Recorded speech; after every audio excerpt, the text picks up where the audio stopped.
City पे, उसकी location पे, उसके लेआउट पे खास ध्यान दूं, उसके लिए मैं खास तौर से मेहनत करूं ताकि मैं बेहतर तरीके से अपना प्रोडक्शन कर सकूं। अब एक सिचुएशन कंसीडर कीजिए, मैंने कहा क्या लेट्स से डियर हमने दुनिया की सबसे बेहतरीन फैक्ट्री बना ली, सबसे बेहतरीन लोकेशन में और बिल्कुल बेहतरीन लेआउट के साथ। मतलब हमने बिल्कुल बेहतरीन लोकेशन, लेआउट और अपनी फैक्ट्री की कैपेसिटी इंश्योर कर ली। बट हमारा जो प्रोडक्शन मैनेजर है वो इनएफिशिएंट है, वो सही प्रकार से प्रोडक्शन नहीं कर पाता। तो मुझे बताएं क्या ऐसे सिचुएशन में भी आप अपना गोल अचीव कर पाएंगे? नहीं कर पाएंगे। इसका मतलब ये हुआ डियर कि आपको अपनी फैक्ट्री की कैपेसिटी, लेआउट, लोकेशन का तो ध्यान रखना ही रखना पड़ेगा, साथ में आपको अपनी फैक्ट्री के डे टू डे वर्किंग का भी ध्यान रखना पड़ेगा। Means both of these aspect. मतलब एक तो हमारी फैक्ट्री का कैपेसिटी, लेआउट, लोकेशन एक्सेट्रा, जो कि डियर हमारे लॉन्ग टर्म नेचर का होता है, हमें इसका भी ध्यान रखना पड़ेगा, और दूसरा हमें शॉर्ट टर्म एस्पेक्ट्स का भी ध्यान रखना पड़ेगा। और अगर हम इन दोनों को साथ लेके चलेंगे तो ही हम इफेक्टिव तरीके से प्रोडक्शन कर पाएंगे। क्या मेरी बात से एग्री करेंगे? तो एक काम करेंगे, आपके पास जो नोट्स है और वीडियो वाले या फिर जो बच्चे हमें पेनड्राइव के थ्रू देख रहे हैं, उनके पास जो किताब है वो ओपन करेंगे, प्रोडक्शन या फिर ऑपरेशन स्ट्रेटेजी, इसको लिखना शुरू करेंगे। जल्दी से लिखना शुरू करेंगे। चल क्या है, what is going on?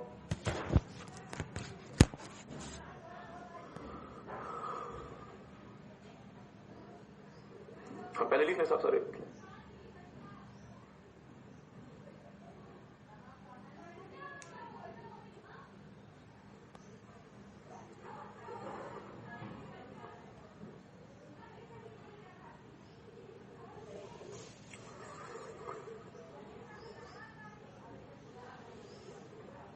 Okay. तो मेरे साथ साथ देखेंगे, सबने से लिख लिया, सबने से नोट कर लिया। अब मेरी बात पे थोड़ा सा ध्यान दीजिएगा डियर। जैसे यहाँ पे ध्यान दीजिएगा, जैसा कि आपने मुझे बताया कि सर यदि कंपनी को इफेक्टिव तरीके से प्रोडक्शन करके मार्केट में सेल करना है तो इसके लिए कंपनी के पास जो फैक्ट्री होनी चाहिए उसकी कैपेसिटी भी महत्वपूर्ण है, उस फैक्ट्री की लोकेशन, उस फैक्ट्री का लेआउट, और उस फैक्ट्री में आप मैनुअल तरीके से काम करते हैं या ऑटोमेटिक तरीके से काम करते हैं, ये बात भी महत्वपूर्ण है। एग्री करते हैं? अब लेट्स से डियर मैंने दुनिया की सबसे बेहतरीन फैक्ट्री बना ली, बट यदि मेरा ये जो प्रोडक्शन मैनेजर है ये इफेक्टिव तरीके से प्रोडक्शन नहीं करवा पाता, रिसोर्सेज की बहुत ज्यादा बर्बादी होती है, क्वालिटी का ध्यान नहीं रखता, कॉस्ट अननेसेसरली हाई होता जा रहा है, हम इन्वेंटरी सही प्रकार से मैनेज नहीं कर पा रहे, हम मटेरियल मैनेज नहीं कर पा रहे, हम प्रोडक्शन प्लानिंग नहीं कर पा रहे, तो मुझे बताएंगे चाहे आप दुनिया की सबसे बेहतरीन फैक्ट्री ही बना लें, आपको इसका कोई एडवांटेज मिलेगा? कोई एडवांटेज नहीं मिलेगा। ये बिल्कुल ऐसा है डियर कि आपने अपने पेरेंट्स को, चले आपने नहीं, आप तो खैर बहुत ज्यादा मतलब मेहनत करते हैं, मान लीजिए किसी बच्चे ने अपने पेरेंट्स को परेशान करके अपने रूम में एसी लगवा लिया, अपने रूम में बहुत बेहतरीन फैसिलिटीज लगवा ली, बट वो पढ़ाई पे ध्यान नहीं देता। तो डियर भले एसी एक, हम मानते हैं कि एसी आज के समय एक प्राइम रिक्वायरमेंट है, तो साथ साथ आपको अपनी स्टडीज पे भी तो ध्यान देना चाहिए ना। तो ये बिल्कुल ऐसा है कि अगर एसी भी आपके लिए आपको मतलब एसी भी आपके लिए यदि महत्वपूर्ण है तो डियर आपकी खुद की प्रिपरेशन भी तो महत्वपूर्ण है। अगर आपको एग्जाम में अच्छे नंबर लेकर आने हैं तो हमने क्या देखा कि डियर हमें ये जो हम अपनी फैक्ट्री की, हमारी फैक्ट्री का साइज कितना होना चाहिए, कैपेसिटी कितनी होनी चाहिए, लोकेशन कहां होना चाहिए, लेआउट कैसा होना चाहिए, हमें अपना काम मैनुअल तरीके से करना है या ऑटोमेटिक तरीके से करना है, इनको ये चीजें हमें लॉन्ग टर्म नेचर की होती है। ये क्योंकि मैं रोज अपनी फैक्ट्री नहीं बना सकता, मैंने एक बार जो अपनी फैक्ट्री जहां लगा ली मैं उसे चेंज नहीं कर सकता, मैं शॉर्ट टर्म में अपनी फैक्ट्री की कैपेसिटी नहीं बढ़ा सकता, मैं अपनी फैक्ट्री का लोकेशन, मैं अपनी फैक्ट्री का लेआउट इतनी आसानी से चेंज नहीं कर सकता। मैं अगर मैनुअल तरीके से काम करता हूं तो उसे ऑटोमेटिक तरीके से काम करने में समय लगेगा, क्योंकि और इसकी वजह से डियर ये जो चीजें होती हैं ये लॉन्ग टर्म नेचर की होती है। और यदि आप इफेक्टिव तरीके से अपनी फैक्ट्री की कैपेसिटी, लोकेशन, लेआउट एक्सेट्रा इनका ध्यान नहीं देते तो इसका जो इम्पैक्ट होगा, ये आपका इम्पैक्ट क्या होगा कि आप अपना स्ट्रेटेजिक ऑब्जेक्टिव अचीव ही नहीं कर पाएंगे, क्योंकि आप इफेक्टिव तरीके से प्रोडक्शन ही नहीं कर पाएंगे। अगर मैं सिर्फ 1000 यूनिट आईफोन के रोज का बना पाता हूं तो क्या मैं इतना बड़ा मार्केट अचीव कर पाऊंगा जहां पे करोड़ों यूनिट्स आईफोन की बिक सकती है? कभी नहीं कर पाऊंगा। तो डियर हमने क्या देखा कि हमें अपना प्रोडक्शन सिस्टम, तो ये बातें किससे डील करती हैं? प्रोडक्शन सिस्टम से। तो हमें अपना प्रोडक्शन सिस्टम भी इफेक्टिव तरीके से देखना पड़ेगा और साथ में हमें अपने day to day operations planning को भी सही प्रकार से कंट्रोल करना पड़ेगा। तो इसलिए हमने क्या देखा कि हमारे पास प्रोडक्शन सिस्टम भी इफेक्टिव होना चाहिए और हमारे पास बहुत अच्छा मैकेनिज्म होना चाहिए ऑपरेशंस प्लानिंग का और कंट्रोल का। अगर ये दोनों चीजें साथ में रहेंगी तो ही मैं इफेक्टिव तरीके से अपना काम कर पाऊंगा, मैं अपनी स्ट्रेटेजीज को अचीव कर पाऊंगा, मैं सही प्रकार से प्रोडक्शन कर पाऊंगा। क्या मेरे साथ कोई एग्री करेगा? चलिए मेरे साथ साथ यहाँ आपने लिखा हुआ क्या कह रहे हैं? ओके, ठीक बात। बच्चा कह रहा है कि सर अगर आपके साथ हम मतलब डिसएग्री भी करें तो आप मानोगे थोड़े ना। चलिए, तो मेरी बात पे थोड़ा सा ध्यान दीजिएगा dear. Production operation strategy, in this strategy there are 2 main aspects. इसमें 2 प्रमुख एस्पेक्ट्स हैं। क्या क्या? पहला है dear production system, it is concerned with the capacity, location, layout of the factory and the degree of automation involve. तो हम जो अपना प्रोडक्शन सिस्टम बनाते हैं इसमें हम डियर लॉन्ग टर्म नेचर की बातों को लेके आते हैं। जैसे हम जो फैक्ट्री बनाएंगे उस फैक्ट्री की क्षमता कितनी होनी चाहिए, कैपेसिटी कितनी होनी चाहिए, उसका लोकेशन कहाँ होना चाहिए, उसका लेआउट कैसा होना चाहिए, उसमें हमें ऑटोमेट वे में काम करना है या हमें उसमें मैनुअल तरीके से काम करना है। Okay, production system aspects are long term in nature. जो हमारे प्रोडक्शन सिस्टम एस्पेक्ट्स होते हैं डियर, ये लॉन्ग टर्म इन नेचर होते हैं, जो कि हमारी कंपनी की क्षमता पे, कैपेबिलिटी पे असर करते हैं उनके ऑब्जेक्टिव्स को अचीव करने के। इसका मतलब ये वर्ड है कि अगर आपने प्रोडक्शन सिस्टम जैसी चीजें सही प्रकार से ध्यान से नहीं दी, अगर आपने सही प्रकार से नहीं देखी, तो आप अपने लॉन्ग टर्म ऑब्जेक्टिव्स को अचीव नहीं कर पाएंगे। यदि मैंने अपनी फैक्ट्री का साइज ही बहुत छोटा रखा है तो क्या मैं अपने मार्केट शेयर को बढ़ाने के बारे में सोच सकता हूं, मैं अपने रेवेन्यू को बढ़ाने के बारे में सोच सकता हूं? नहीं सोच सकता।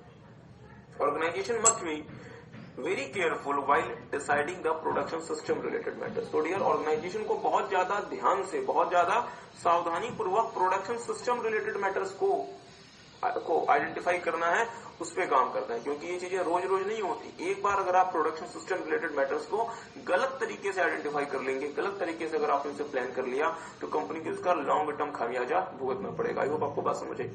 On the other hand, operations planning and control, it is concerned with the day-to-day operation related matters, और ये फोकस करता है efficient utilization of resources में, ताकि सर जी जो हम प्रोड्यूस कर रहे हैं, जो हम मैन्युफैक्चर कर रहे हैं, वहां पे हम अननेसेसरली अपने रॉ मटेरियल की वेस्टेज ना करें। इनपुट और आउटपुट का रेशो हमारा इफेक्टिव होना चाहिए। Main activities performed here includes production planning, means operations planning में हम क्या क्या काम करते हैं। प्रोडक्शन प्लानिंग कि हमें रोज का कितना प्रोडक्शन करना है, हमें एक हफ्ते का कितना प्रोडक्शन करना है।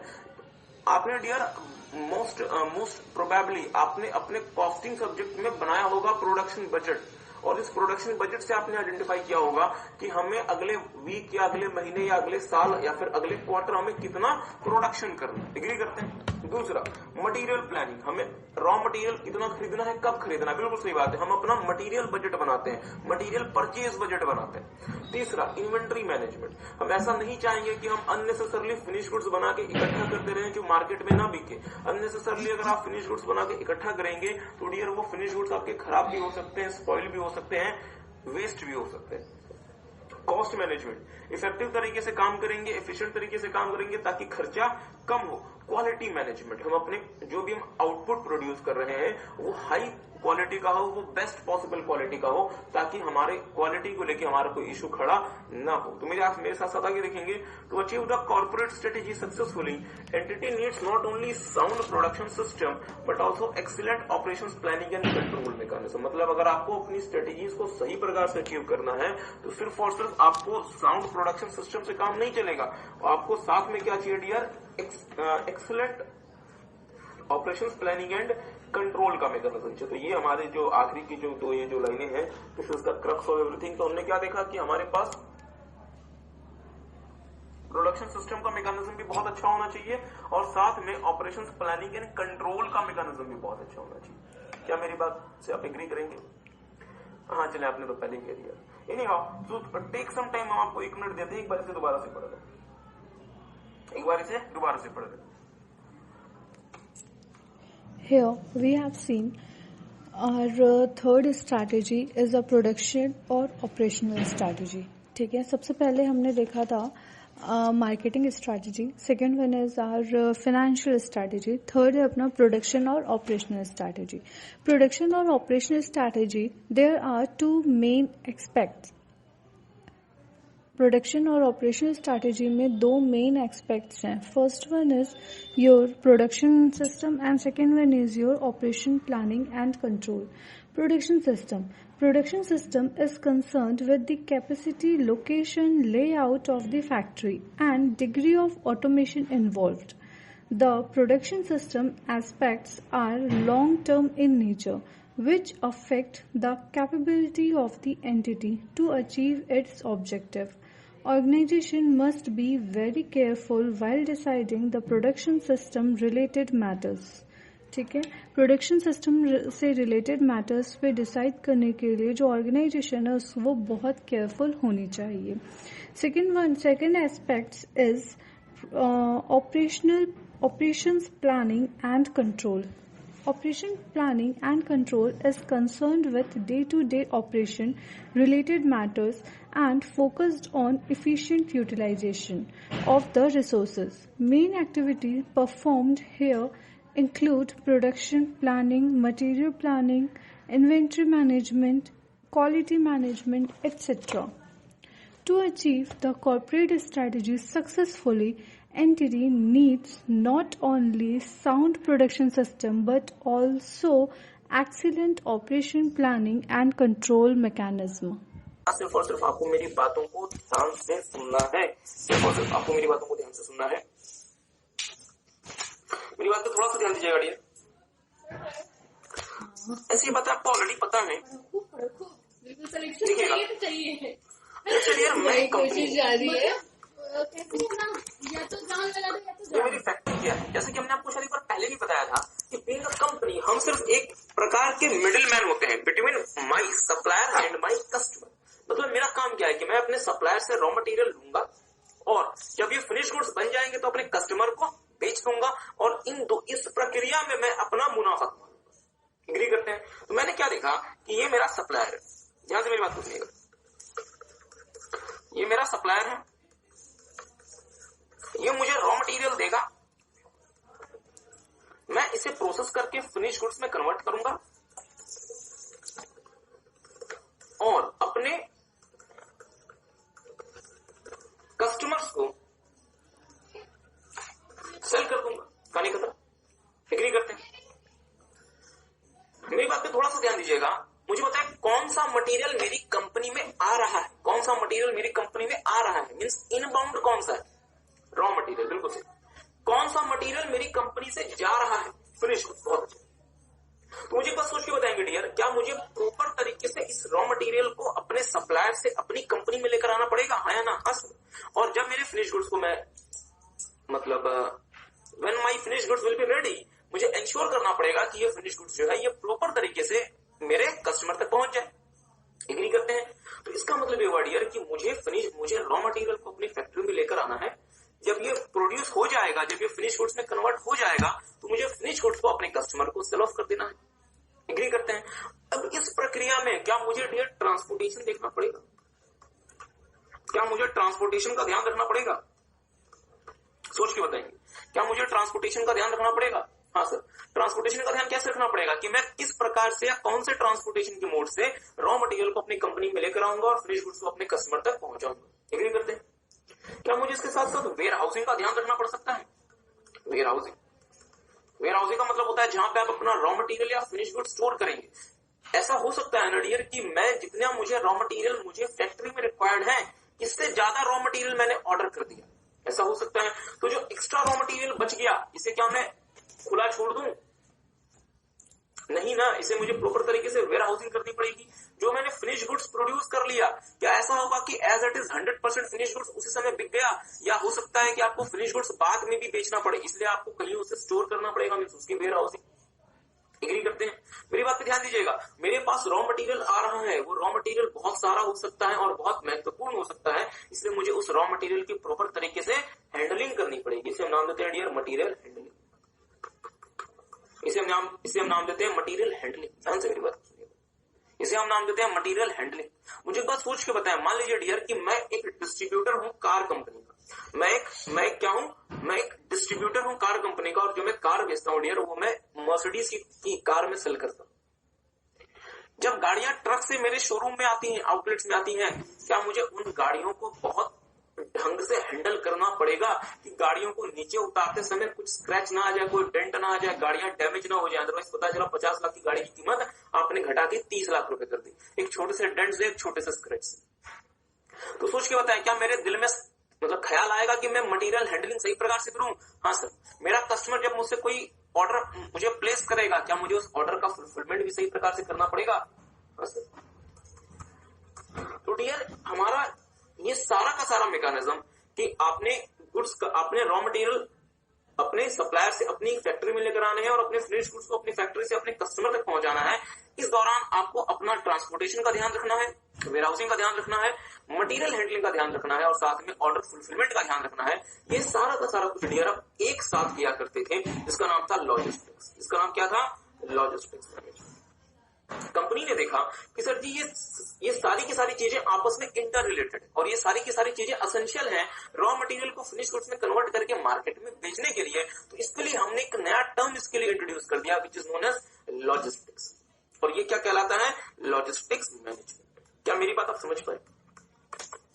बट डियर एक इंटरेस्टिंग बात है मार्केट में आगे कि अब हमारा लॉजिस्टिक्स मैनेजमेंट जो है ये मार्केट में एज इट इज यूज नहीं होता और इसकी जगह इसका बड़ा यूज होता है सप्लाई चेन मैनेजमेंट। तो हम पहले ये समझते हैं कि लॉजिस्टिक्स मैनेजमेंट क्या था, फिर हम ये समझेंगे कि लॉजिस्टिक्स मैनेजमेंट में क्या कमी रह गई थी कि हमें सप्लाई चेन मैनेजमेंट की तरफ जाना पड़ा। तो एक एक करके शुरू करते हैं, तो मेरे साथ साथ देखिएगा। फिलहाल कुछ नहीं लिखना, जहां लिखना होगा हम आपके साथ लिखते चलेंगे। तो मेरे साथ साथ देखेंगे सारे बच्चे लॉजिस्टिक्स मैनेजमेंट। हाँ, इफेक्टिवली हम ये कह सकते हैं डियर कि अब हम लॉजिस्टिक्स मैनेजमेंट को हमने रिप्लेस कर दिया है through supply chain management. But अभी भी बहुत सारी कंपनीज में डियर जो कि इनिशियल लेवल की कंपनीज हैं वहां पे लॉजिस्टिक्स मैनेजमेंट हो सकता है कि आपको देखने को मिल जाए। एनीहाउ मेरे साथ साथ देखेंगे logistics management. Management of logistics is a process which integrates, जो इकट्ठा करता है the flow of supplies into. मुझे बताएं मेरी कंपनी में इनटू क्या होगा? रॉ मटेरियल, मतलब रॉ मटेरियल। थ्रू का मतलब क्या होगा? रॉ मटेरियल को मैं कहां भेजूंगा? मेरे पास मेरे वेयरहाउस में रॉ मटेरियल आ गया, बट क्या मैं वेयरहाउस में उसको प्रोड्यूस कर दूं या मुझे वेयरहाउस से रॉ मटेरियल फैक्ट्री भेजना पड़ेगा? फैक्ट्री भेजना पड़ेगा। मतलब सर जी सबसे पहले हम अपने सप्लायर के प्रीमाइसेस से रॉ मटेरियल अपने वेयरहाउस में लेकर आएंगे, वेयरहाउस से हम वो रॉ मटेरियल फैक्ट्री भेजेंगे, फैक्ट्री में जब ये फिनिश गुड्स बन जाएगा तो फैक्ट्री से ये फिर कहां जाएगा? Outside my organisation in the form of finish goods. I hope आपको बात समझ। मेरे साथ साथ देखेंगे and out of an organisation, मतलब रॉ मटेरियल हमारी फैक्ट्री में इनपुट होगा, वो हम उसे फिनिश गुड्स में अगर हमें उसे कन्वर्ट करना है तो हमें उसे पहले फैक्ट्री भेजना पड़ेगा और जब वो फैक्ट्री में चला जाएगा प्रोसेस होकर फिनिश गुड्स बन जाएगा और एक बार ये जब वो फिनिश गुड्स बन जाएगा तो मैं उसे अपनी कंपनी से बाहर मींस आउटसाइड माय कंपनी अपने बायर्स के पास भेजूंगा। इसके साथ साथ मुझे इसका ट्रांसपोर्टेशन का ध्यान रखना पड़ेगा, वेयर हाउसिंग का ध्यान रखना पड़ेगा, मटेरियल हैंडलिंग का ध्यान रखना पड़ेगा और ऑर्डर फुलफिलमेंट का ध्यान रखना पड़ेगा। तो डियर कंपनी ने क्या देखा कि सर जी ये जो भी मतलब टास्क है आपके, ये सारे के सारे टास्क असेंशियल हैं अगर आपको अपना रॉ मटेरियल फिनिश गुड्स में कन्वर्ट करके कस्टमर को बेचना है। तो इन टास्क को अकेले अकेले मत करो, इंटीग्रेट करके एक साथ करके करो और एक नए कॉन्सेप्ट का जन्म हुआ डियर जो कहलाता था लॉजिस्टिक्स मैनेजमेंट। जहां कंपनी रॉ मटेरियल को परचेज करेगी, फिनिश गुड्स में कन्वर्ट करेगी, ट्रांसपोर्टेशन करेगी, वेयर हाउसिंग करेगी, अपने मटेरियल की हैंडलिंग करेगी, ऑर्डर की फुलफिलमेंट करेगी, इंटीग्रेटेड वे में, सेपरेटली नहीं, इंटीग्रेटेड वे में एक दूसरे के साथ मिलकर और एक नए कॉन्सेप्ट का जन्म हुआ which is known as logistics management. I hope आपको बात समझ। मेरे साथ साथ देखेंगे organizations try to keep the cost of transportation as low as possible while ensuring safe and reliable delivery. तो ये तो खैर सही मतलब बट अब इससे बात है कि आप क्या चाहेंगे कि आपके कंपनी में जो ट्रांसपोर्टेशन का खर्चा आ रहा है वो कम से कम हो। बट सर जी ट्रांसपोर्टेशन के एक खर्चे को कम करने के चक्कर में ऐसा नहीं हो कि आपका जो रॉ मटेरियल है ये इन बिटवीन आपका रॉ मटेरियल खराब हो जाए या आपका जो फिनिश गुड्स है ये इन बिटवीन खराब हो जाए और आपके कस्टमर को आप एक प्रकार का डैमेज्ड फिनिश गुड्स आप भेजें, ऐसा नहीं। For a business organization, effective logistics strategy will involve raising and finding the solution to the following questions। मतलब सिंपल सी बात है डियर कि हम लॉजिस्टिक्स मैनेजमेंट में इन क्वेश्चंस या फिर इन डिसीजंस के बारे में कंसर्न, मतलब ये फैसले हमें लॉजिस्टिक्स मैनेजमेंट के तहत लेने पड़ते हैं। जैसे याद करें आपको हमने बताया था हमें जब अपना प्रोडक्ट बेचना होता है तो प्रोडक्ट के रिगार्ड्स में हमने आपके साथ 6 बातें देखी थी। किसी को याद है? अटेंशन उधर speed means attention, okay, proper attention to product branding and packaging. दूसरा proper attention to product warranty and after sale services, बहुत अच्छा। यू का मतलब understanding, proper understanding of the product position in the market, like where my product is essential और luxury, बहुत अच्छा। दूसरा हाँ इंडस्ट्रियल या फिर कोई बोलने को तैयार, इंडस्ट्रियल या फिर कंज्यूमर। तीसरा हाँ ड्यूरेबल या फिर पेरिश। मुझे लगता है आप आंसर देंगे, मैं रुक जाता हूं क्योंकि हो सकता है कि कोई आप में से कोई आंसर देना चाहिए but nobody is ready to answer. Okay, तो हमने आपके साथ 3 देख लिया। अटेंशन उधर एस का मतलब आप क्या करेंगे? You will select a proper ad tools to create the brand image of the product, बहुत अच्छा। डी का मतलब आप अपने प्रोडक्ट को क्या करेंगे dear? Differentiate than your competitors. और एम का मतलब क्या होगा? Proper management of product portfolio by adding new products and removing failed products. बिल्कुल सही। तो डियर जैसे कि हमने आपके साथ अपने प्रोडक्ट के एस्पेक्ट में 6 क्वेश्चंस देखे थे। इसी तरीके से डियर हम अपने लॉजिस्टिक्स में क्या क्या डिसीजंस लेते हैं मेरे साथ साथ देखिएगा। पहला, आपको रॉ मटेरियल का क्या सोर्स रखना चाहिए और क्या क्या कंपोनेंट्स आपके पास होंगे, रॉ मटेरियल के आपके पास क्या क्या सोर्सेस और कंपोनेंट्स अवेलेबल है, मतलब कहां से रॉ मटेरियल आ सकता है। दूसरा, how many manufacturing locations are there, मतलब आपकी कंपनी के पास कितने प्रकार के मैन्युफैक्चरिंग लोकेशंस हैं, क्योंकि रॉ मटेरियल को अल्टीमेटली आपको मैन्युफैक्चरिंग लोकेशन पे भेजना है। तीसरा, अलग अलग मैन्युफैक्चरिंग लोकेशन पे क्या क्या प्रोडक्ट्स बनाए जाते हैं। चौथा, आप ट्रांसपोर्टेशन कौन सा इस्तेमाल करते हैं अलग अलग प्रोडक्ट्स के लिए। पांचवा, आप किस प्रकार से अपने प्रोडक्ट्स को डिस्ट्रीब्यूट करते हैं, मींस आपके डिस्ट्रीब्यूशन फैसिलिटीज का नेचर कैसा है। छठा, क्या आपको खुद का ट्रांसपोर्ट व्हीकल इस्तेमाल करना चाहिए।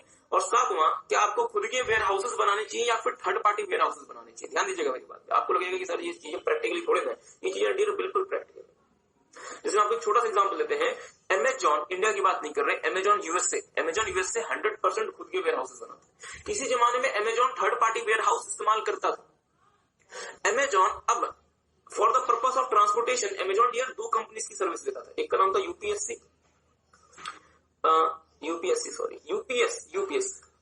इसका फुल फॉर्म है यूनाइटेड पार्सल्स, ऐसा करके कुछ है। और सेकंड डियर वो यूज करता था फेडेक्स।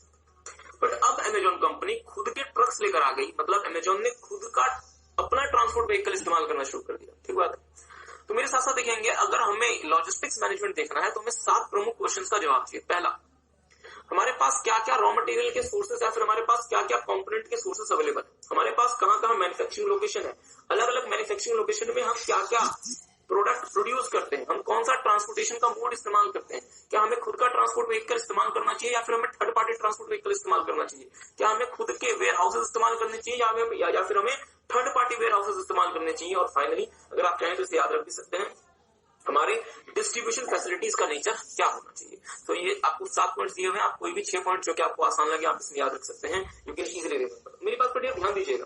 तो ये तो था कि हम लॉजिस्टिक्स मैनेजमेंट में क्या क्या सवालों के जवाब ढूंढते हैं।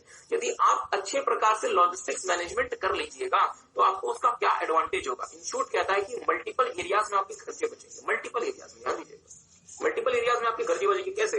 क्योंकि आपने रॉ मटेरियल फिनिश गुड्स को इंटीग्रेट कर दिया। अब मैं एग्जैक्टली जितना मुझे फिनिश गुड्स मार्केट में बेचना होगा, मैं एग्जैक्टली उसी के हिसाब से ऑर्डर प्लेस करूंगा रॉ मटेरियल का। तो मेरे पास अननेसेसरली रॉ मटेरियल में अधिक ऑर्डर नहीं करूंगा, मेरे पास रॉ मटेरियल की वेस्टेज नहीं होगी। तो ये मुझे बहुत बड़ा एडवांटेज होगा। मतलब यदि मैं डियर लॉजिस्टिक्स मैनेजमेंट को सही प्रकार से इंप्लीमेंट कर पाया तो मुझे अपने खर्चों में कमी महसूस होगी। दूसरा, मुझे कम इन्वेंट्री होल्ड करनी पड़ेगी क्योंकि मैंने रॉ मटेरियल और फिनिश गुड्स को आपस में इंटीग्रेट कर दिया। तीसरा, मैं ज्यादा तेजी से अपने गुड्स और सर्विसेज को अपने कस्टमर तक डिलीवर कर पाऊंगा। तो इसकी वजह से मेरे कस्टमर का जो सेटिस्फेक्शन होगा वो बढ़ेगा और कंपनी को कॉम्पिटिटिव एडवांटेज मिलेगा। तो मेरी बात पर थोड़ा सा ध्यान दीजिएगा, एक काम करें, पहले ये दोनों एस्पेक्ट्स आप देख लें कि हमें मतलब कि हमें क्या क्या क्वेश्चंस पूछने पड़ते हैं इन आवर लॉजिस्टिक्स मैनेजमेंट, और इसका अगर हम सही प्रकार से लॉजिस्टिक्स मैनेजमेंट इस्तेमाल करते हैं तो हमें उसका क्या क्या एडवांटेज होगा। तो टेक सम टाइम एक बार से देख लें, फिर हम आपके साथ इसका जो बड़ा भाई dear supply chain management. We have seen logistic management. Management of logistic is a process which integrates the flow of supplies into, through, and out of an organization. Transportation, warehousing, material handling, order fulfillment, etc. Organization try to keep the cost of transportation as low as possible while ensuring safe and reliable delivery. For our business organization, effective logistic strategy will involve raising and finding solution of the following 7 questions. First question is, which source of raw material and component are available? How many manufacturing locations are there? What products are being made at each manufacturing location? What modes of transportation should be used for various products? What is the nature of distribution facilities? Should the business organization own the transport vehicle? Should the entity own warehouse or use third-party warehouse? Better logistic management helps the company in many ways. Some advantages of logistic strategy are: first, cost saving in multiple areas, reduced inventory holding requirement, improved delivery time, improved customer satisfaction, and competitive advantages to the company.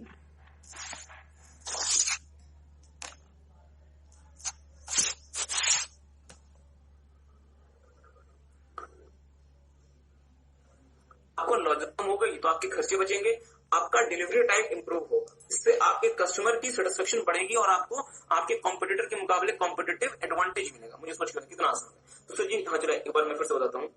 अगर आपको logistics management का benefit या advantages याद रखना है तो सिर्फ एक बात आपको याद रखनी है कि अगर आप सही प्रकार से लॉजिस्टिक्स मैनेजमेंट कर लेंगे तो इन्वेंट्री होल्डिंग रिक्वायरमेंट आपकी कम हो जाएगी, और यदि इन्वेंट्री होल्डिंग रिक्वायरमेंट मेरी कम हो गई तो मैं मल्टीपल एरियाज में अपने खर्चे बचा सकता हूँ, मैं तेजी से अपने गुड्स को अपने कस्टमर तक डिलीवर कर सकता हूँ, जिससे मेरे कस्टमर की सेटिस्फेक्शन बढ़ेगी और मुझे अपने कॉम्पिटिटर के मुकाबले कॉम्पिटिटिव एडवांटेज मिलेगा। ठीक बात, ओके डियर। तो सवाल ये बनता है, अब आपके दिल में क्वेश्चन आएगा सर, ओके हाँ चले ठीक बात है, आपके मैं क्वेश्चन में आता हूँ। अब आपके दिल में क्वेश्चन आएगा कि सर जी यदि लॉजिस्टिक्स मैनेजमेंट इतना ज्यादा हमारे लिए फायदेमंद था तो फिर हमने लॉजिस्टिक्स मैनेजमेंट को साइड क्यों कर दिया और सप्लाई चेन मैनेजमेंट क्यों आ गया? अगर लॉजिस्टिक्स मैनेजमेंट इतना ही बेहतर था जैसा कि आप बता रहे हैं कि इससे हमारे कस्टमर की सेटिस्फेक्शन बढ़ रही है, इससे हम कम समय में अपने प्रोडक्ट को मार्केट में डिलीवर कर पा रहे हैं, हमें कॉम्पिटिटिव एडवांटेज मिल रहा है, हमारे खर्चे कम हो रहे हैं और हमें इन्वेंटरी होल्डिंग रिक्वायरमेंट हमारी कम हो रही है, अगर इतने ही एडवांटेजेस हमें यदि लॉजिस्टिक्स मैनेजमेंट से मिलते हैं तो फिर इसको सप्लाई चेन मैनेजमेंट ने रिप्लेस क्यों कर दिया? और मैं आपको एक और छोटी सी बात बताता हूँ डियर, हमारे देश में जितने भी बड़े बिजनेस स्कूल्स हैं कहीं भी आपको लॉजिस्टिक्स मैनेजमेंट का कोर्स नहीं मिलेगा, आपको वहां पे सिर्फ और सिर्फ सप्लाई चेन मैनेजमेंट का कोर्स मिलेगा। अगर आपको डिप्लोमा करना है, आपको तो खैर नहीं करना, आपको खुद ही सीए कर रहे हैं, इससे बड़ी तो खैर मतलब कोई कर सकते हैं diploma in the supply chain management. तो इसका मतलब ये डियर कि इफेक्टिवली दुनिया में लॉजिस्टिक्स मैनेजमेंट को सप्लाई चेन मैनेजमेंट ने रिप्लेस कर दिया। और हम आपके साथ आईटी में देखेंगे, या जिन बच्चों ने ऑलरेडी आईटी हमसे पढ़ ली, उन्होंने ऑलरेडी देखा होगा कि हम जो सॉफ्टवेयर परचेज करते हैं डियर मार्केट से, वो सॉफ्टवेयर हमारे लिए लॉजिस्टिक्स मैनेजमेंट का नहीं होता, किसका होता है? बिल्कुल से सप्लाई चेन मैनेजमेंट का सॉफ्टवेयर होता है। बड़ी बड़ी कंपनीज अपने लिए एससीएम सॉफ्टवेयर बनवाती है, सप्लाई चेन मैनेजमेंट सॉफ्टवेयर बनवाती है, न कि लॉजिस्टिक्स सॉफ्टवेयर बनवाती है। तो अब मुझे एक बार सोच के बताइए, आपके दिल में फिर से ज्यादा ये ख्याल अब ज्यादा प्रबल होने लगा होगा, सर जी कौन सा ख्याल, कि अगर सर जी इतने ही एडवांटेजेस थे हमारे लॉजिस्टिक्स मैनेजमेंट से हमें, तो फिर सप्लाई चेन मैनेजमेंट यहाँ पे क्यों आ गया और इसने लॉजिस्टिक्स मैनेजमेंट को पीछे क्यों छोड़ दिया? इसमें जाने से पहले हम आपको कुछ बातें लिखवाना चाहेंगे, तो मेरे साथ साथ डियर लिखना शुरू करेंगे, मेरे साथ साथ लिखना शुरू करेंगे। सप्लाई चेन मैनेजमेंट में सप्लाई चेन मैनेजमेंट,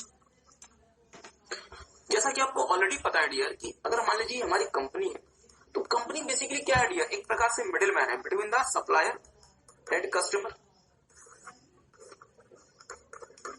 कंपनी क्या करती है, सप्लायर से रॉ मटेरियल प्रोक्योर करती है, इसे ऑपरेशंस के थ्रू फिनिश गुड्स में कन्वर्ट करती है, और जब ये फिनिश गुड्स में कन्वर्ट हो जाता है तो इसे अल्टीमेट बायर को डिस्ट्रीब्यूट कर देती है। नोट कुछ नहीं करना, सब कुछ आपने ऑलरेडी लिखा हुआ है। तो हमने क्या देखा कि कंपनी को मुख्य रूप से 3 काम करने पड़ते हैं। पहला रॉ मटेरियल की प्रोक्योरमेंट, दूसरा रॉ मटेरियल जो आपने प्रोक्योर कर लिया उसे थ्रू ऑपरेशन फिनिश गुड्स में कन्वर्ट करना, और जब वो फिनिश गुड्स में कन्वर्ट हो जाएगा तो उसे अल्टीमेट बायर तक डिस्ट्रीब्यूट करना। ठीक बात। तो डियर हम क्या करते हैं, being a company, being a manufacturer, हम अपने सप्लायर और कस्टमर के साथ लिंक होना चाहते हैं ताकि हम अपने सप्लायर से रॉ मटेरियल उठाएं, एग्जैक्टली वो प्रोडक्ट बनाए जो कि हमारे कस्टमर को चाहिए, और हम इफेक्टिव तरीके से अपने कस्टमर को प्रोडक्ट बेच। ये जो प्रक्रिया होती है डियर, ये कहलाती है सप्लाई चेन। ये क्या कहलाती है, सप्लाई चेन। तो सर जी पहले जो हमारे पास लॉजिस्टिक्स मैनेजमेंट था वो भी तो कुछ ऐसा ही था, जहां पे हम रॉ मटेरियल अपनी कंपनी में लेकर आने से लेके रॉ मटेरियल को अपनी कंपनी में फिनिश गुड्स बन के बाहर जाने तक सारी की सारी चीजों को इंटीग्रेट कर दिया करते थे। तो इस सप्लाई चेन मैनेजमेंट में नया क्या, व्हाट इज न्यू? क्या मेरी बात किसी को समझ? ध्यान दीजिएगा, 2 चीजें हम आपके साथ देखेंगे, एक है डियर सप्लाई चेन और दूसरा है सप्लाई चेन मैनेजमेंट। ध्यान दीजिएगा, कंफ्यूज ना हो। एक है सप्लाई चेन और दूसरा है सप्लाई चेन मैनेजमेंट। ध्यान दीजिएगा मेरी बात पे। सप्लाई चेन होती है dear linkage between the supplier company and customer, या फिर मैन्युफैक्चरर सप्लायर एंड कस्टमर। और ये एक्टिविटीज कौन सी activities sir ji, procurement, operations and distribution की एक्टिविटीज को आपस में इंटीग्रेट कर देती है, आपस में एक साथ करती है। तो ये कहलाती है सप्लाई चेन। बट सर जी क्या सिर्फ और सिर्फ सप्लाई चेन एक्टिविटीज को लिख देना काफी है या इसे प्रॉपर तरीके से प्लान करना पड़ेगा अपने ऑर्गेनाइजेशन में? सर जी बट ऑब्वियस सी बात है, अपने ऑर्गेनाइजेशन में प्रॉपर तरीके से प्लान करना पड़ेगा। प्लान करके छोड़ दो या इंप्लीमेंट भी करो? सर इंप्लीमेंट भी करो, और इंप्लीमेंट करने के बाद क्या देखना पड़ेगा कि हमने जो इंप्लीमेंट किया वो कैसा काम कर रहा है, मतलब कंट्रोल करना पड़ेगा। तो हमने क्या देखा डियर कि हमें सप्लाई चेन एक्टिविटीज को पहले तो प्लान करना पड़ेगा, फिर उसे प्लान करने के बाद इंप्लीमेंट करना पड़ेगा और इसे अल्टीमेटली कंट्रोल करना पड़ेगा अपने ऑर्गेनाइजेशन में। तो सप्लाई चेन एक्टिविटीज को प्लान करना, इंप्लीमेंट करना और कंट्रोल करने की जो प्रक्रिया होती है डियर, ये कहलाती है सप्लाई चेन मैनेजमेंट। बहुत ध्यान से मेरी बात सुनिएगा। आपने पहले देखा सप्लाई चेन क्या होता है। Supply chain is the linkage of the manufacturer with the supplier and your final customers. तीन एक्टिविटीज क्या क्या, प्रोक्योरमेंट, ऑपरेशंस एंड डिस्ट्रीब्यूशन को आपस में एक साथ लिंक कर देना, तो ये कहलाती है सप्लाई चेन। तो सर जी इन सप्लाई चेन एक्टिविटीज को प्रॉपर तरीके से प्लान करना, इंप्लीमेंट करना और इसे कंट्रोल करने की जो प्रक्रिया होती है, it is known as supply chain management. क्या किसी को मेरी बात समझ? पर सर जी अभी भी एक सवाल है, मैंने कहा पूछिए ना क्या सवाल। सर जी ये तो पहले भी तो होता था, पहले भी लॉजिस्टिक्स में तो यही होता था। मैं आपकी बात से एग्री करता हूं, तो फिर सर सप्लाई चेन में नया क्या आया? इसमें जाने से पहले मैं आपको थोड़ा सा दिखाना चाहती हूँ कि अभी तक आपने क्या लिखा। Supply chain refers to the linkage between the supplier, manufacturer and customer. यहाँ पे मैन्युफैक्चरर का मतलब है डियर हमारी कंपनी जो मैन्युफैक्चर करेगी, बट हमें अगर मैन्युफैक्चर करना है तो हमें रॉ मटेरियल किससे चाहिए? सप्लायर से, और फिनिश गुड्स किसको बेचनी है? कस्टमर को। It involves all activities of procurement, operations and distribution. ध्यान दीजिएगा, तो ये कहलाता है supply chain. Sir ji supply chain की एक्टिविटीज को प्लान करना, इंप्लीमेंट करना और कंट्रोल करना कहलाता है supply chain management. Are you guys getting? अब सबसे important aspect, supply chain management करता क्या? अभी तक जो बातें हमने देखी ये बातें तो डियर लॉजिस्टिक्स मैनेजमेंट भी करता है। अब सप्लाई चेन मैनेजमेंट क्या करता है, बहुत ध्यान से देखिएगा। सप्लाई चेन मैनेजमेंट क्यों पॉपुलर हुआ और हमारा लॉजिस्टिक्स मैनेजमेंट क्यों साइड हो गया, अब ये 3 लाइन, अब ये जो 2.5 लाइन है ये आपको बताएंगे। आगे देखिएगा, major focus of SCM is the delivery of right product. Count करते, पहला राइट आया, एट द राइट टाइम, दूसरा राइट आया, at the to the right place, at the right price, to the right customer and at the least possible cost. मतलब sir ji supply chain management के तहत हम क्या चाहते हैं? सही प्रोडक्ट, मतलब कस्टमर ने जो मंगवाया है वही प्रोडक्ट। मुझे एक बात सोच के बताया ना डियर, अमेजॉन और फ्लिपकार्ट जैसी कंपनी तो करोड़ों प्रकार के प्रोडक्ट बेचती है। मैं यदि एक कंप्यूटर मंगाता हूं तो क्या वो मुझे एक सीलिंग फैन लाके भेज दें? नहीं सर, मैंने जो मंगाया है मेरा product, right product, right time पे, मैं जिस समय मुझे वो प्रोडक्ट चाहिए उसी समय वो प्रोडक्ट अवेलेबल होना चाहिए। मतलब जो समय आपने फिक्स किया हुआ है कि इस प्रोडक्ट को हम आपको डिलीवर कर देंगे, वो प्रोडक्ट उसी समय डिलीवर होना चाहिए। अब तो सर जी आप तो डियर आप ये भी देखते हैं कि अमेजॉन और फ्लिपकार्ट जैसी कंपनीज में 1 डे डिलीवरी ऑप्शन आता है। तो इसका मतलब क्या होगा कि वो आपको बोलते हैं कि आप ऑर्डर प्लेस करें और ऑर्डर प्लेस करने के 24 घंटे के अंदर हम आपको जहां भी आप हैं हम आपको वो प्रोडक्ट डिलीवर करेंगे। तो मुझे बताएं क्या उनको 24 घंटे के अंदर वो प्रोडक्ट डिलीवर करना पड़ेगा? Means right time.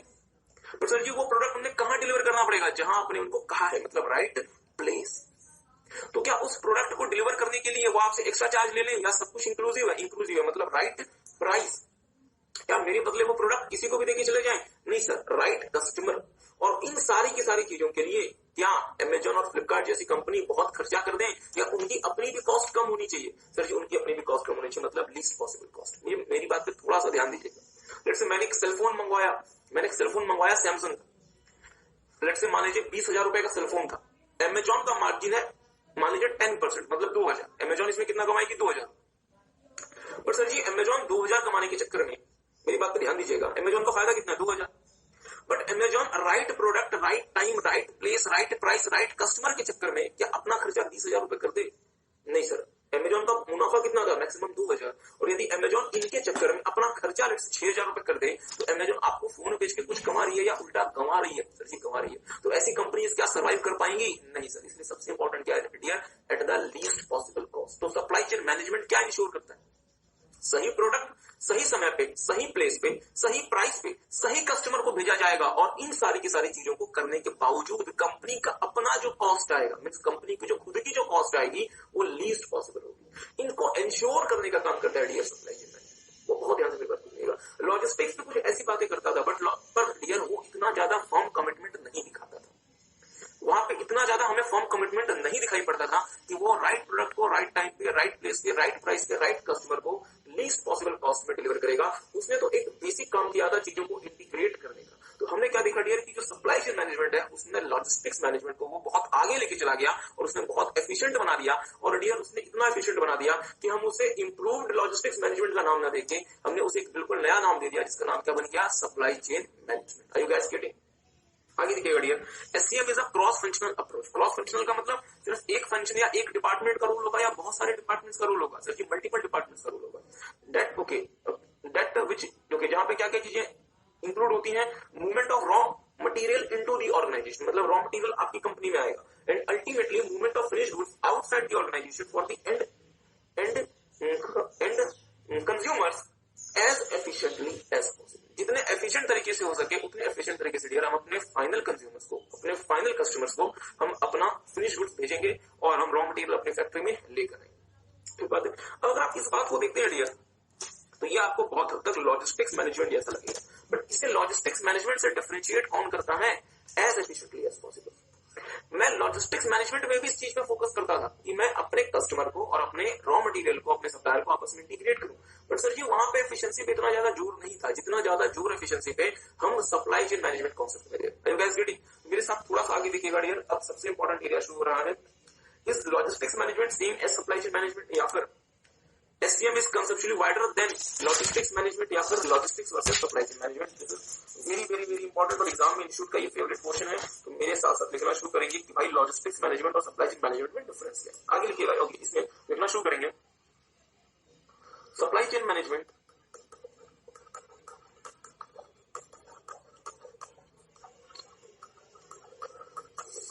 is the extension of logistics management.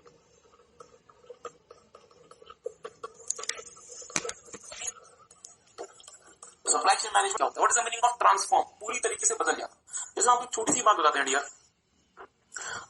आपको ऑलरेडी ये बात शायद We have seen how SCM, supply chain management, is a tool of business transformation, or you can say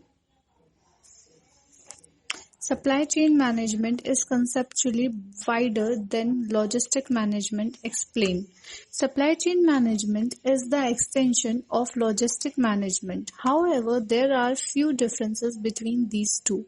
Logistic management is mainly concerned with the managing inbound and outbound goods.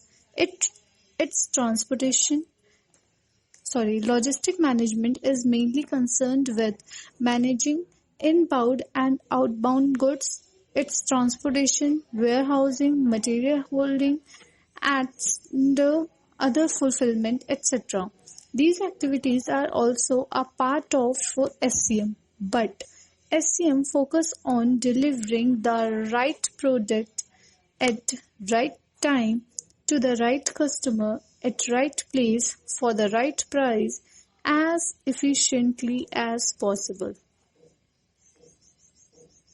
SCM supply chain management keeps customer and their requirement at the center and try to meet their demand as efficiently as possible. Supply chain management reduces cost and increase customer satisfaction. Supply chain management is a tool of business transformation, and logistics is not a tool of business transformation. These two are the differences.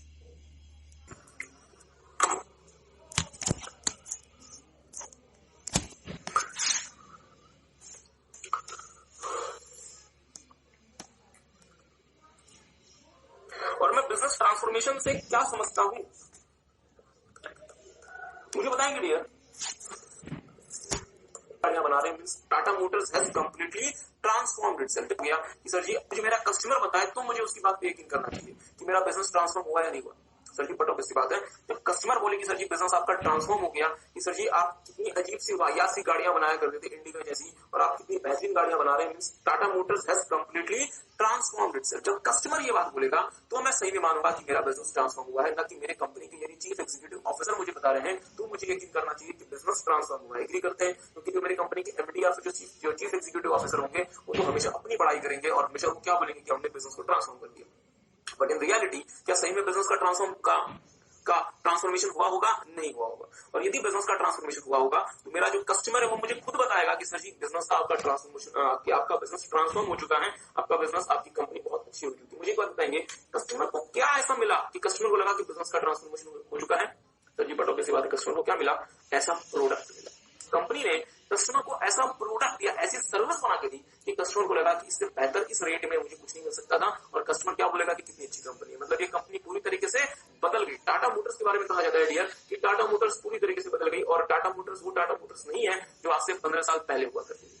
Agree करते हैं? तो dear business का transformation हुआ या business का transformation नहीं हुआ, इस बात का सर्टिफिकेट मुझे सीईओ से नहीं लेना चाहिए, अपने मैनेजर से नहीं लेना चाहिए। इस बात का सर्टिफिकेट मुझे कौन देगा? मेरा कस्टमर देगा। और ये मेरा कस्टमर इस बात का सर्टिफिकेट मुझे कब देगा? जब मैं उसके रिक्वायरमेंट के हिसाब से प्रोडक्ट को डेवलप करूंगा। ध्यान दीजिएगा, जब मैं उसके रिक्वायरमेंट के हिसाब से डियर प्रोडक्ट का डेवलपमेंट करूंगा। इसका मतलब ये हुआ कि मुझे ऐसे प्रोडक्ट्स का डेवलपमेंट करना चाहिए जो एग्जैक्टली मेरे कस्टमर की नीड्स को पूरा करें। एग्री करेंगे? तो इसका मतलब मुझे कस्टमर की रिक्वायरमेंट्स को समझना पड़ेगा, और कस्टमर्स की रिक्वायरमेंट को कंसिडर करते हुए ही मुझे प्रोडक्ट का डेवलपमेंट करना पड़ेगा। तो मुझे सोच के बताएं डियर, एक चीज होती है जो कहलाती है प्रोडक्ट का डेवलपमेंट, जहां पे आप प्रोडक्ट की प्लानिंग कर रहे होते हो कि हमारी कार कैसी बननी चाहिए, कहां पे उसके व्हील्स होने चाहिए, कितना बड़ा इंजन होना चाहिए, कौन सा पेंट लगाना है, कैसे इसके ग्लासेस होंगे, एक्सेट्रा। हमने एग्जैक्टली कस्टमर की रिक्वायरमेंट को समझ के अपने प्रोडक्ट को डेवलप तो कर लिया, अपने कंप्यूटर में उसका प्रोटोटाइप तैयार तो कर लिया, पर सर इसका रॉ मटेरियल हमें कौन देगा? सप्लायर। मान लीजिए हमने जो कार की प्रोटोटाइप बनाई, उस तरीके के पार्ट्स और कंपोनेंट्स मार्केट में मिलते ही नहीं है, तो क्या वो प्रोटोटाइप किसी काम की बची? नहीं सर। तो मुझे यदि प्रोडक्ट का डेवलपमेंट करना है तो डियर मुझे अपने कस्टमर को तो इन्वॉल्व करना ही करना चाहिए, साथ में मुझे अपने सप्लायर्स को इन्वॉल्व करना चाहिए, क्योंकि अल्टीमेटली पार्ट्स एंड कंपोनेंट्स किसके पास से आने वाले हैं? सप्लायर के पास के पास। इसका मतलब यदि मैं डियर प्रोडक्ट के डेवलपमेंट फेज में अपने कस्टमर और अपने सप्लायर को शामिल कर लूंगा, तो मैं एग्जैक्टली वो प्रोडक्ट मार्केट में लेके जा सकता हूं जो मेरा कस्टमर डिमांड करता है, और इसके लिए जो रॉ मटेरियल होगा वो भी मुझे बहुत आसानी से मेरे सप्लायर से उपलब्ध हो जाएगा। क्या मेरी बात आप समझ पाए? तो सबसे पहले हमें किस चीज का ध्यान देना पड़ेगा? प्रोडक्ट के डेवलपमेंट फेज में हमें अपने सप्लायर और अपने कस्टमर्स को इन्वॉल्व करना पड़ेगा, ताकि जो मेरा कस्टमर है वो मुझे अपनी रिक्वायरमेंट्स बताएगा, मैं उनकी रिक्वायरमेंट्स को समझ के प्रोडक्ट का मैं प्रोटोटाइप रेडी करूंगा, और मैं उस प्रोटोटाइप में हमें कौन से पार्ट्स एंड कंपोनेंट्स की रिक्वायरमेंट है, इसके लिए मैं किससे बात करूंगा? अपने सप्लायर से बात करूंगा। क्या मेरी बात आप समझ पाए? लेट्स से हमने प्रोडक्ट को डेवलप तो कर लिया, मतलब प्रोडक्ट का हमारा डेवलपमेंट पूरा हो गया। इसके बाद क्या होगा? जो आपने प्रोडक्ट का डिजाइन तैयार किया है, उस डिजाइन के लिए पार्ट्स एंड कंपोनेंट्स का प्रोक्योरमेंट शुरू कर दो, क्योंकि सर जी इसकी क्या करनी है? मैन्युफैक्चरिंग करनी है। एग्री करेंगे? जो आपने प्रोडक्ट का प्रोटोटाइप तैयार किया है, जो आपने प्रोडक्ट को डेवलप किया है, अब इसके पार्ट्स एंड कंपोनेंट्स का प्रोक्योरमेंट शुरू कर दो, क्योंकि उसकी लार्ज स्केल मैन्युफैक्चरिंग करनी है। गुड्स आपने मैन्युफैक्चर करके रख दिया, क्यों रख दिया? सिर्फ अपने पास रखने के लिए या इसे कस्टमर तक डिस्ट्रीब्यूट करने के लिए? सर जी कस्टमर तक डिस्ट्रीब्यूट करने के लिए हम क्या नाम देंगे? Physical distribution. इसे हम क्या नाम देंगे डियर? Physical distribution. इसे हम क्या नाम देंगे? Physical distribution. मेरी बात को थोड़ा सा ध्यान दीजिएगा।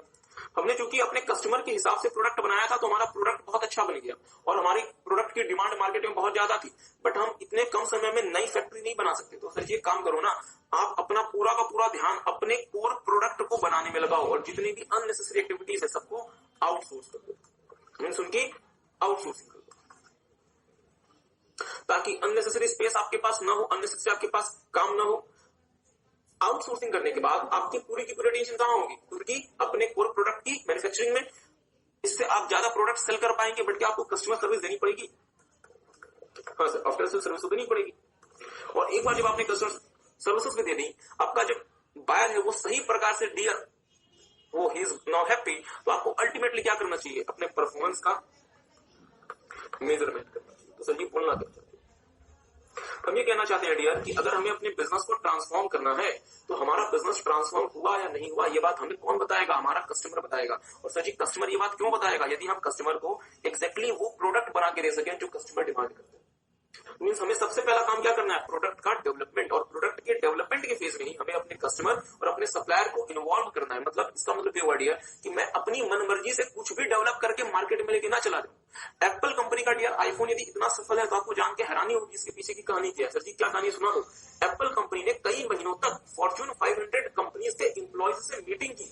उनको उन्होंने सवाल पूछे कि सर जी आपके पास जो ब्लैकबेरी है, इस ब्लैकबेरी में आपको क्या खामी नजर आती है, या आपके पास ऐसा फोन, अगर आपके पास ब्लैकबेरी में क्या नया फीचर होना चाहिए था जिससे ये ब्लैकबेरी ज्यादा पावरफुल होती। इस एक्सरसाइज के दौरान डियर एप्पल ने अपने बायर्स की रिक्वायरमेंट को समझा कि भाई मेरा बायर मुझसे चाहता क्या है, ताकि मैं एग्जैक्टली वही फीचर्स अपने आईफोन में देके मार्केट में लेकर। और डियर आईफोन के पार्ट्स एंड कंपोनेंट्स किससे मिलेंगे? सप्लायर से। इसका मतलब ये हुआ कि प्रोडक्ट के डेवलपमेंट के दौरान कंपनी को अपने कस्टमर और अपने सप्लायर के साथ मिलकर काम करना चाहिए, ताकि एग्जैक्टली वैसा ही प्रोडक्ट डेवलप किया जा सके जो कि मेरा कस्टमर मुझसे परचेज करना चाहता है। एक बार मैंने प्रोडक्ट को डेवलप कर दिया बहुत अच्छे तरीके से, फिर मुझे उसके raw material parts and components का क्या करना पड़ेगा? प्रोक्योरमेंट। प्रोक्योरमेंट करने के बाद मैन्युफैक्चरिंग। मैन्युफैक्चरिंग कर दिया, अभी सर जी क्या करो? फिजिकल इसका डिस्ट्रीब्यूशन। डिमांड ज्यादा है तो अननेसेसरी चीजों की आउटसोर्सिंग। जो प्रोडक्ट्स अपने कस्टमर को बेचा उनको क्या देनी पड़ेगी? Customer service. और फाइनली अपने परफॉर्मेंस का मेजरमेंट कार्य करना। So these are the 7 steps involved in supply chain management implementation, SCM implementation, ताकि आपके बिजनेस का ट्रांसफॉर्मेशन हो सके। क्या मेरी बात समझ पाए? तो हमारे SCM implementation में डियर 7 स्टेप्स इन्वॉल्व है। पहला प्रोडक्ट का development, then procurement, manufacturing, physical distribution, outsourcing, customer service और फाइनली परफॉर्मेंस मेजरमेंट। मेरे साथ साथ देखेंगे dear implementing supply chain management system. तो मेरे साथ साथ देखेंगे अननेसेसरी जो भी चीजें इसमें नहीं करते। सबसे पहले डियर प्रोडक्ट का development. Organisation must work with customers and suppliers in the product development process. Active involvement of them is necessary as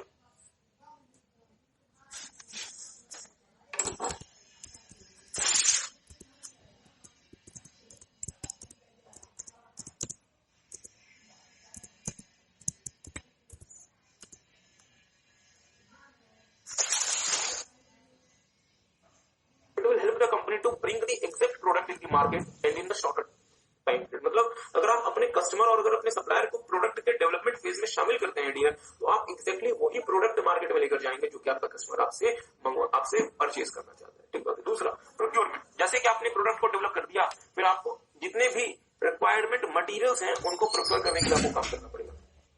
procurement आपने कर ली, फिर अब क्या करें? मैन्युफैक्चरिंग। पर सर जी एक बात बताओ ना, मैन्युफैक्चरिंग हमें कैसी करनी चाहिए? फ्लेक्सिबल, क्योंकि हमारी डिमांड कम बेसी हो सकती है, इसलिए हमें अपनी मैन्युफैक्चरिंग फ्लेक्सिबल नेचर की रखनी चाहिए। तो देखेंगे company should adopt flexible manufacturing process to quickly respond to the market changes and change in the customers taste and preference. और ये एक चीज होती है जो कहलाती है जस्ट इन टाइम।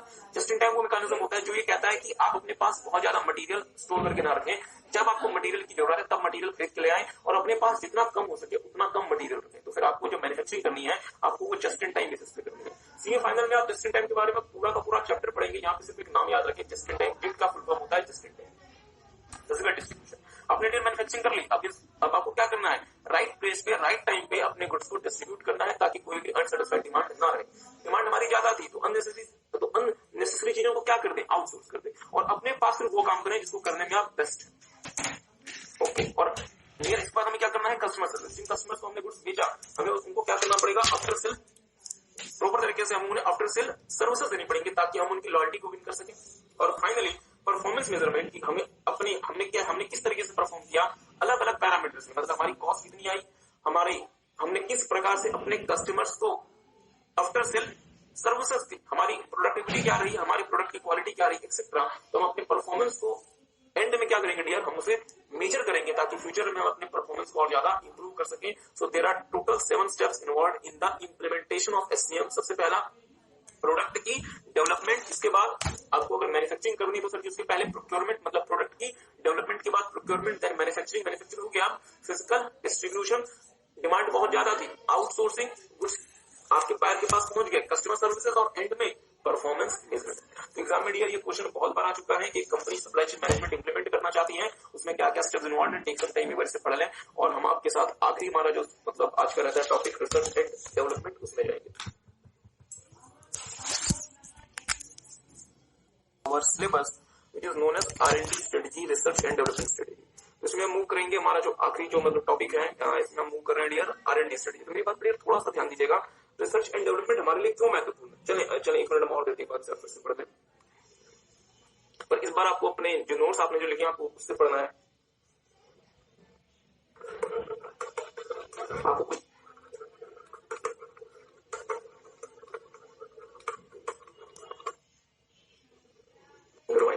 ओके, तो प्लीज ध्यान दीजिएगा। आई होप आपको हमने सफिशिएंट टाइम दिया और आप सबने इसे सही प्रकार से इस्तेमाल किया और आपने इसे पढ़ा। R&D स्टडी, ध्यान दीजिएगा dear, research and development study. आपको पता है कंपनी क्या करती है डियर? कंपनी, चलिए थोड़ा सा और लिख लेते हैं। कंपनी रॉ मटेरियल लेती है और इसे अपने मैन्युफैक्चरिंग प्रोसेस या फिर मैन्युफैक्चरिंग मेथड के थ्रू फिनिश गुड्स में या फिर फिनिश प्रोडक्ट्स में मतलब चेंज करती है। R&D स्ट्रेटेजी के थ्रू हम क्या करते हैं? R&D स्ट्रेटेजी के थ्रू हम नए प्रकार का मैन्युफैक्चरिंग मेथड बना सकते हैं, हम नए तरीके से मैन्युफैक्चरिंग प्रोसेस क्रिएट कर सकते हैं और हम नए प्रोडक्ट्स को डेवलप कर सकते हैं। मतलब यदि मैं रिसर्च करता हूं तो मैं अपने प्रोडक्ट को मैन्युफैक्चर करने के लिए नए नए प्रोसेस बना सकता हूं, मैं अपने प्रोडक्ट को मैन्युफैक्चर करने के लिए नया नया मेथड बना सकता हूं। जैसे अभी मेरा कोई फ्रेंड मुझे बता रहा, अभी मेरा कोई फ्रेंड मुझे ही वाज इन्फॉर्मिंग मी कि अभी डियर एक नई कार आई है जिसका नाम है वैगनार। ये कार आई है dear Maruti Suzuki India limited.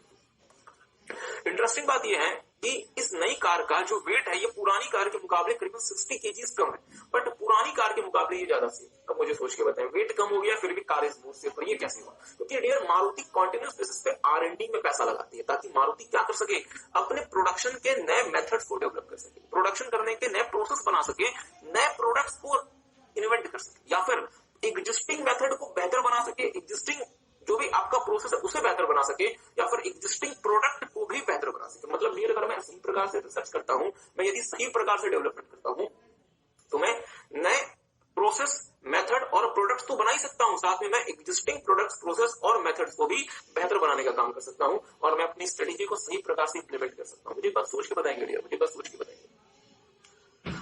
बताएंगे। आईफोन 4 के बाद एप्पल ने नया फोन इंट्रोड्यूस किया, आईफोन 4S, और एक नया फोन इसके बाद इंट्रोड्यूस किया, आईफोन 5।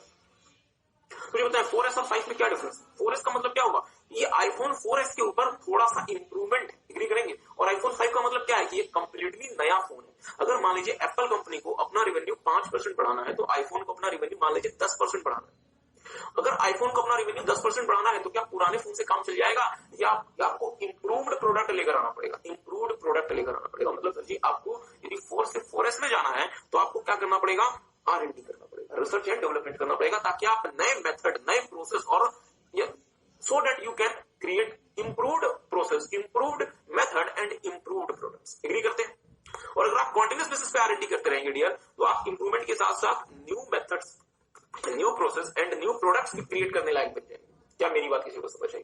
और डियर अगर मैं ऐसा कर पाता हूं तो मैं अपने ऑब्जेक्टिव्स को, अपनी स्ट्रेटेजीज को अचीव कर लूंगा। और मेरा आपसे छोटा सा सवाल, अगर मुझे डियर रिसर्च करना है, अगर मुझे डेवलपमेंट करना है तो मुझे एडहॉक बेसिस पे R&D करनी चाहिए कि मेरा जैसे मन आया मैंने उस तरीके से रिसर्च कर लिया, या मुझे प्रॉपर स्ट्रेटेजी बना के R&D करनी चाहिए? सर जी बट ऑब्वियसली बात है आपको स्ट्रेटेजी बना के R&D करनी चाहिए। मेरी बात पर थोड़ा सा ध्यान दीजिएगा डियर। एक और छोटी सी बात आपको बताते हैं, being very Frank dear, R&D में बहुत पैसा लगता है। R&D इन्वॉल्व्स ह्यूज कॉस्ट, बहुत पैसा लगता है।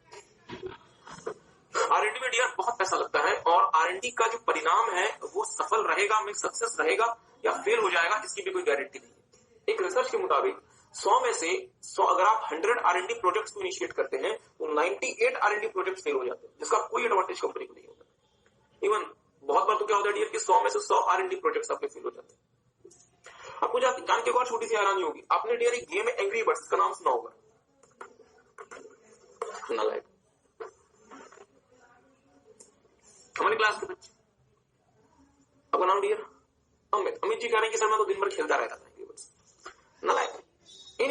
एंग्री बर्ड्स का इनका एंग्री बर्ड्स किसने मतलब क्रिएट किया था डियर? एक कंपनी है, इसका नाम है रोबियो स्टूडियो। और एंग्री बर्ड्स से डियर इस कंपनी ने मिलियंस कमाए, मिलियंस ऑफ डॉलर्स। लोगों को ये लगेगा कि देखो ना एक गेम बनाया और मिलियंस ऑफ डॉलर्स कमा लिया, ये सही नहीं है। अगर आपको पता हो एंग्री बर्ड्स से पहले इस कंपनी ने डियर हंड्रेड्स ऑफ गेम्स बनाए, हंड्रेड्स ऑफ गेम्स, जिसमें किसी का नाम ही किसी को नहीं पता। और ये कंपनी बैंकरप्ट होने वाली थी, फाइनली किसी से उधार लेके, लोन लेके एंग्री बर्ड्स बनाया। That was the super hit game और जितना इन्होंने नुकसान उठाया सबकी भरपाई कर ली। पर सर जी एक बात बताओ ना, ये तो चले इसके साथ हो गया। बहुत बार क्या होता है डियर की रिसर्च एंड डेवलपमेंट के चक्कर में कंपनी हमारी बैठ जाती है। नोकिया ने कितना पैसा R&D में लगाया, बट अल्टीमेटली क्या हुआ? नोकिया के फोन मार्केट में बिक्री बंद हो गई। एग्री करते हैं? तो डियर हमें R&D में पैसा लगाना है या नहीं लगाना, ये हमारे विजन के ऊपर डिपेंड करता है कि हमारा विजन क्या है। अगर मान लीजिए हमारा विजन है कि हमें इंडस्ट्री में नंबर 1 प्लेयर बनना है, तब तो हम R&D में पैसा लगाएंगे। एग्री करते हैं? बट यदि हमारा विजन ही ये कहता है कि हमें किसी तरीके से सर्वाइव करना है तो हम R&D में पैसा नहीं लगाने वाले। इस तरीके से डियर कंपनी में 3 प्रमुख R&D स्ट्रेटेजीज हो सकती हैं उसके विजन के ऊपर। वो स्ट्रेटेजीज क्या होती है डियर? एक कहलाता है टेक्नोलॉजी लीडर, मतलब कंपनी अपने आप को क्या बना सकती है? Technology leader. दूसरा कंपनी हो सकता है डियर अपने आप को टेक्नोलॉजी लीडर ना बनाए, अपने आप को डियर वो टेक्नोलॉजी इमिटेटर बना ले।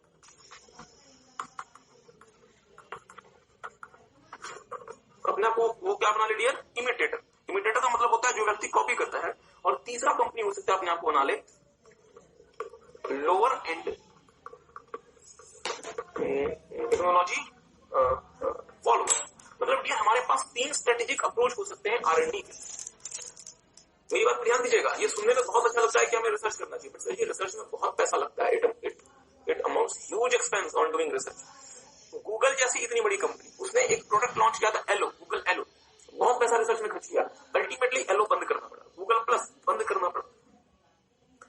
मतलब सर जी आपका रिसर्च हमेशा सफल रहेगा इस बात की कोई गारंटी नहीं है। इसलिए कंपनी जो भी रिसर्च करती है वो जनरली अपनी स्ट्रेटेजी अपने विजन के हिसाब से करती है। और कंपनी के पास 3 स्ट्रेटेजिक अप्रोच हो सकते हैं रिसर्च के। पहला कहलाता है कि हम अपने टेक्नोलॉजी में क्या बनना चाहते हैं? लीडर। मतलब ये वो कंपनी होती होंगी डियर जो कि बहुत ज्यादा पैसा रिसर्च में खर्च करती है ताकि ये नई टेक्नोलॉजी इन्वेंट कर सके और ये अपने आप को टेक्नोलॉजी की फील्ड में क्या बना सके? लीडर बना सके। मुझे एक बात बताएंगे डियर, जो आप पैसा टेक्नोलॉजी में खर्च कर रहे हैं वो पैसा आपका सफल रहेगा या नहीं रहेगा, इस बात की कोई गारंटी है? कोई गारंटी नहीं है। हो सकता है वो पूरा का पूरा पैसा आपने ऐसी टेक्नोलॉजी में लगा दिया हो जो अल्टीमेटली फेल हो गई हो, जिसका आपको अल्टीमेट नुकसान हो गया हो। मतलब डियर ये वो कंपनीज होती है जो बहुत सारा पैसा टेक्नोलॉजी में लगाती है।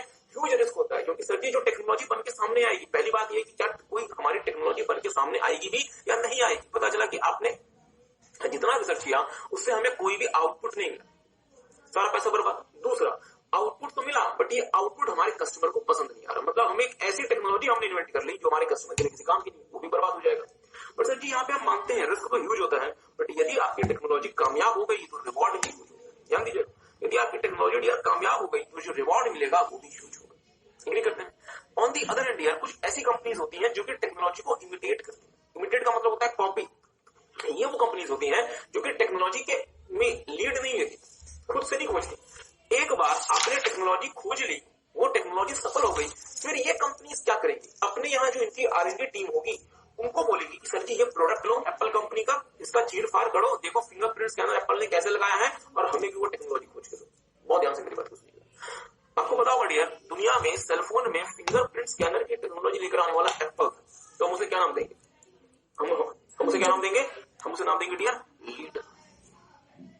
सैमसंग क्या कर सकती है? सैमसंग ये कर सकती है कि सैमसंग फिंगरप्रिंट स्कैनर की टेक्नोलॉजी इन्वेंट करने में पैसा ना लगे, वो वेट करे कि कोई और कंपनी फिंगरप्रिंट स्कैनर की टेक्नोलॉजी मार्केट में लेकर आए और बायर कैसा रिस्पॉन्स देता है। यदि बायर पॉजिटिव रिस्पॉन्स देता है फिर सैमसंग क्या करेगी? वो एप्पल का प्रोडक्ट उठाएगी मार्केट से, अपने R&D टीम को देगी और उनको बोलेगी कि इस फोन का चीर फाड़ करके देखो कि अगर एप्पल ने फिंगरप्रिंट स्कैनर की टेक्नोलॉजी इंट्रोड्यूस की है तो उसके लिए कौन सा हार्डवेयर इस्तेमाल किया है, कौन सा सॉफ्टवेयर इस्तेमाल किया है, और तुम लोग जल्दी से अपने R&D टीम को मतलब सैमसंग बोलेगी आप लोग जल्दी से हमारे लिए भी इस तरीके की टेक्नोलॉजी इन्वेंट करके दे दीजिए। एप्पल तो आपको वो टेक्नोलॉजी देने वाली नहीं है, इसलिए आप क्या करेंगे? आप अपनी टीम को बोलेंगे कि यार टीम तुम जल्दी से मेरे लिए वो टेक्नोलॉजी खोज के दे दो ताकि हम अपने फोन में भी वो टेक्नोलॉजी लगा सकें।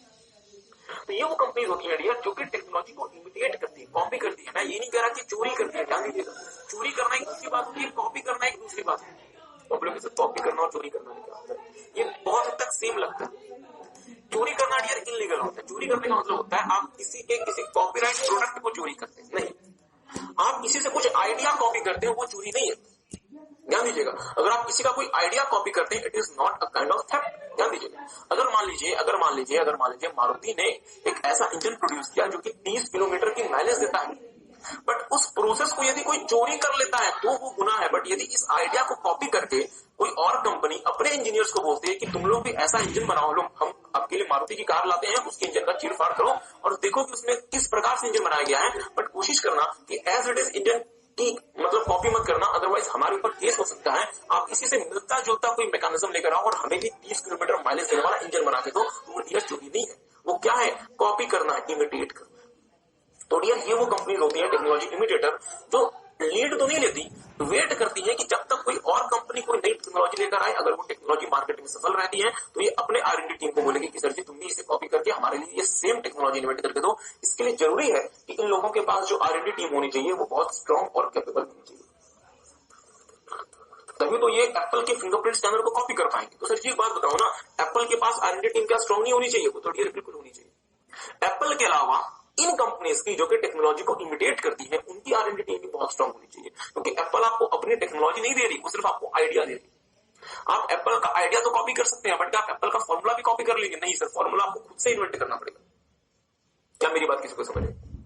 इन लोगों को डियर हम एक और नाम देते हैं इनोवेटिव इमिटेटर। मतलब ये इस तरीके के लोग होते हैं जिन्होंने आइडिया तो किसी दूसरे का कॉपी किया होता है, बट उस आइडिया को इस तरीके से मॉडिफाई किया होता है कि आप इसे देख के, हो सकता है कि आपको देख के कंफ्यूजन हो जाए कि नहीं सर जी ये तो बहुत ही मासूम लोग, इन्होंने तो खुद से ही कुछ काम किया। और तीसरे होते हैं dear lower end technology followers. ये वो लोग होते हैं जिनको टेक्नोलॉजी ना तो खोजनी है और नहीं कॉपी करनी है। ये तो कोई छोटी मोटी जो भी टेक्नोलॉजी मार्केट में है उसे इस्तेमाल करके उसके बेसिस पे ही लार्ज स्केल में मैन्युफैक्चरिंग करते हैं और अपने आप को सर्वाइव करते हैं। ना तो ये नई टेक्नोलॉजी खोजने में इंटरेस्ट दिखाते हैं, नहीं अगर कोई नई टेक्नोलॉजी मार्केट में आ गई तो उसे कॉपी करने में इंटरेस्ट दिखाते हैं। ये तो कोई छोटी मोटी टेक्नोलॉजी जो भी मार्केट में अवेलेबल है उसके बेसिस पे ही लार्ज स्केल में कम खर्चे में गुड्स बना के मार्केट में सेल करते हैं और अपने आप को सर्वाइव कराते हैं। सो मेरे साथ साथ देख लें, हम आपके साथ एक काम करते हैं, आपको इसको पहले पढ़ाई देते हैं। देखिए बेटिया, major R&D approaches for implementing strategy. What kind of R&D approach a company should adopt depends upon the corporate strategy. There are following 3 R&D strategies approaches a company may adopt to match its corporate strategy. मतलब sir जी आपको R&D में कितना पैसा खर्च करना है, ये ultimately आपका विजन और आपकी स्ट्रेटेजी पे डिपेंड करता है। अगर आपकी स्ट्रेटेजी कहती है कि आपको मार्केट में नंबर 1 प्लेयर बनना है तो R&D में पैसा खर्च करो। अगर आपकी स्ट्रेटेजी कहती है नहीं सर हमें मार्केट में नंबर 1 से कोई लेना देना नहीं है, हम तो बस मार्केट में सर्वाइव करना चाहते हैं, तो अपने आप को लोअर एंड टेक्नोलॉजी फॉलोअर में लेके चले जाओ। अगर आपका विजन ये कहता है, स्ट्रेटेजी ये कहती है कि सर जी हमें मार्केट में एक बड़ा प्लेयर बनना है बट हम ज्यादा पैसा टेक्नोलॉजी पे खर्च नहीं करेंगे, तो अपने आप को इनोवेटिव इमिटेटर बना लो या फिर अपने आप को टेक्नोलॉजी इमिटेटर बना लो। यहाँ देखेंगे technology leaders, these are the firms who develop new technology and take a lead in R&D, hence they are called technology leaders। तो सर जी यहाँ पे खर्चा बहुत हाई होता है और कोई श्योरिटी नहीं रहती कि जो आपने टेक्नोलॉजी बनाई वो मार्केट में सफल होगी या नहीं होगी। हो सकता है आपने जो टेक्नोलॉजी खोजी वो लोगों को पसंद ना आए और लोग उसके पैसे ना दें, और इसका मतलब आपने जितना भी अभी तक खर्चा किया उस टेक्नोलॉजी के रिगार्ड से सारा वेस्ट हो गया। However, this strategy offers highest reward as well. जैसे for example Nokia, Apple, BMW, Boeing etcetera. तो सर जी ये कुछ ऐसी कंपनीज हैं जो कि टेक्नोलॉजी में लीड करती है। ओके, सेकंड ईयर इमिटेटर या फिर innovative imitator. These are the firms who do not take lead in R&D but copy the successful products and services based on the new technologies। मतलब ये वो companies हैं जो कि एप्पल की तरह फिंगरप्रिंट स्कैनर डेवलप नहीं करेंगी, बट एक बार एप्पल ने फिंगरप्रिंट स्कैनर डेवलप कर लिया और यदि वो कस्टमर्स को पसंद आ गया तो ये लोग उसे कॉपी कर लेंगे। देखेंगे these firms must have innovative and capable R&D team। पर सर इनके लिए इनकी R&D टीम कैसी होनी चाहिए, स्ट्रांग होनी चाहिए, ताकि ये लोग क्या करेंगे, ये आईफोन लाएंगे, अपनी R&D टीम को देंगे, बोलेंगे कि इसे खोल के देखो और हमारे लिए भी फिंगरप्रिंट स्कैनर की टेक्नोलॉजी ला दो। Who can successfully imitate the new technologies on timely basis? Here risk and reward are limited or less compared to the technology leader firm। यहाँ पे आपका रिस्क भी कम होता है और सर यहाँ पे आपका रिवॉर्ड भी कम होता है। और फाइनली होता है lower end technology followers. These are the low cost producers who mass produce products based on significantly less expensive compared to the products of technology leader और technology imitators। मतलब ये ऐसे प्रोडक्ट्स बनाते हैं जो कि बहुत कम रेट में बन जाता है then the products of technology leader firm, और उस प्रोडक्ट में जो टेक्नोलॉजी इस्तेमाल होती है डियर वो भी बहुत निम्न श्रेणी की टेक्नोलॉजी होती है। इन लोगों को हाई R&D नहीं, इन लोगों को R&D में बहुत ज्यादा पैसा खर्च नहीं करना होता क्योंकि इनको किसी नई टेक्नोलॉजी से लेना देना है ही नहीं।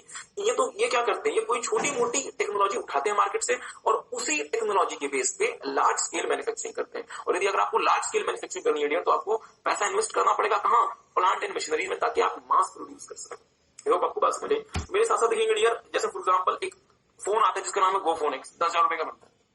ये बिल्कुल आईफोन की तरह से लगता है। देखिए अगर आपको यकीन ना हो कि सर जी ये क्या मजाक है, आप अभी नहीं घर जाके आप इंटरनेट में जाके मतलब सर्च करके देखेंगे GoPhone X, ये बिल्कुल आईफोन जैसा लगेगा, आप कंफ्यूज हो जाएंगे कि आईफोन X क्या है।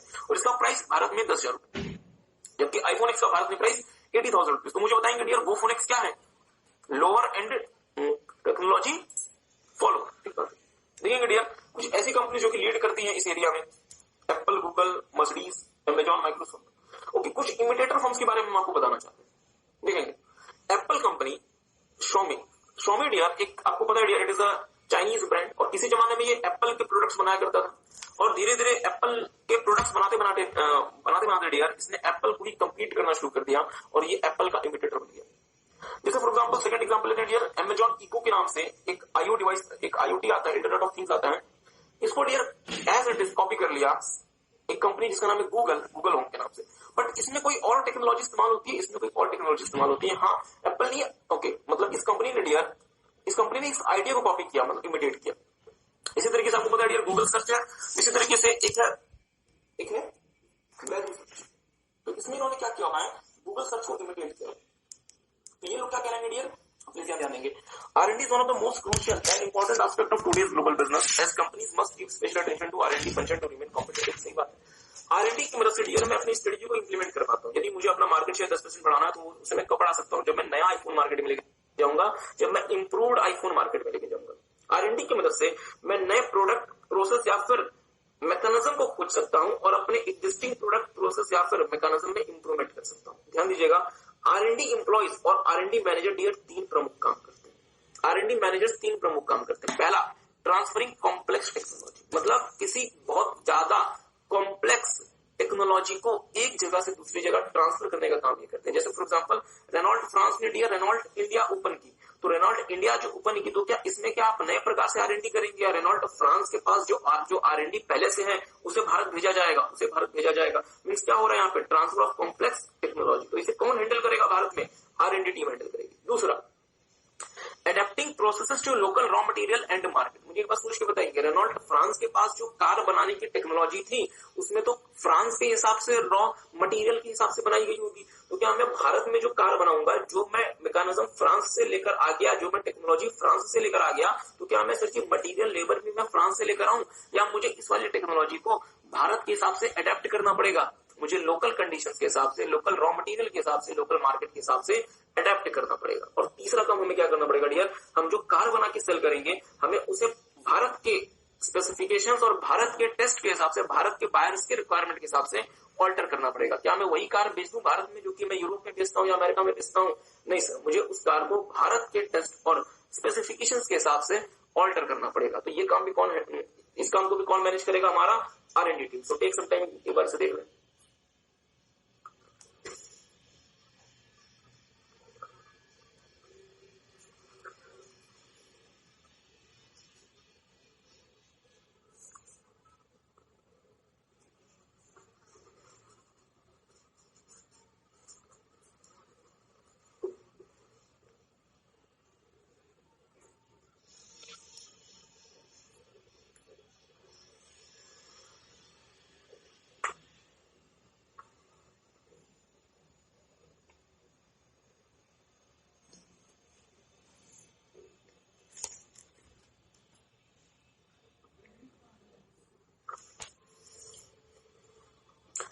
तो डियर मेरे साथ साथ एक बार फिर से देखेंगे, हमारा जो R&D, हमारे पास जो R&D की जो हुआ करती है टीम, वो 3 प्रमुख काम करती है। पहला, जो भी आपके पास कॉम्प्लेक्स टेक्नोलॉजी है उसे एक जगह से दूसरी जगह ट्रांसफर करने का काम करती है। आपके प्रोसेस को लोकल रॉ मटेरियल और लोकल मार्केट के हिसाब से, मतलब उसे क्या करती है, उसे वो अडेप्ट करती है और आपके जो प्रोडक्ट्स बनेंगे उसको पर्टिकुलर टेस्ट और स्पेसिफिकेशन के हिसाब से ऑल्टर करती है।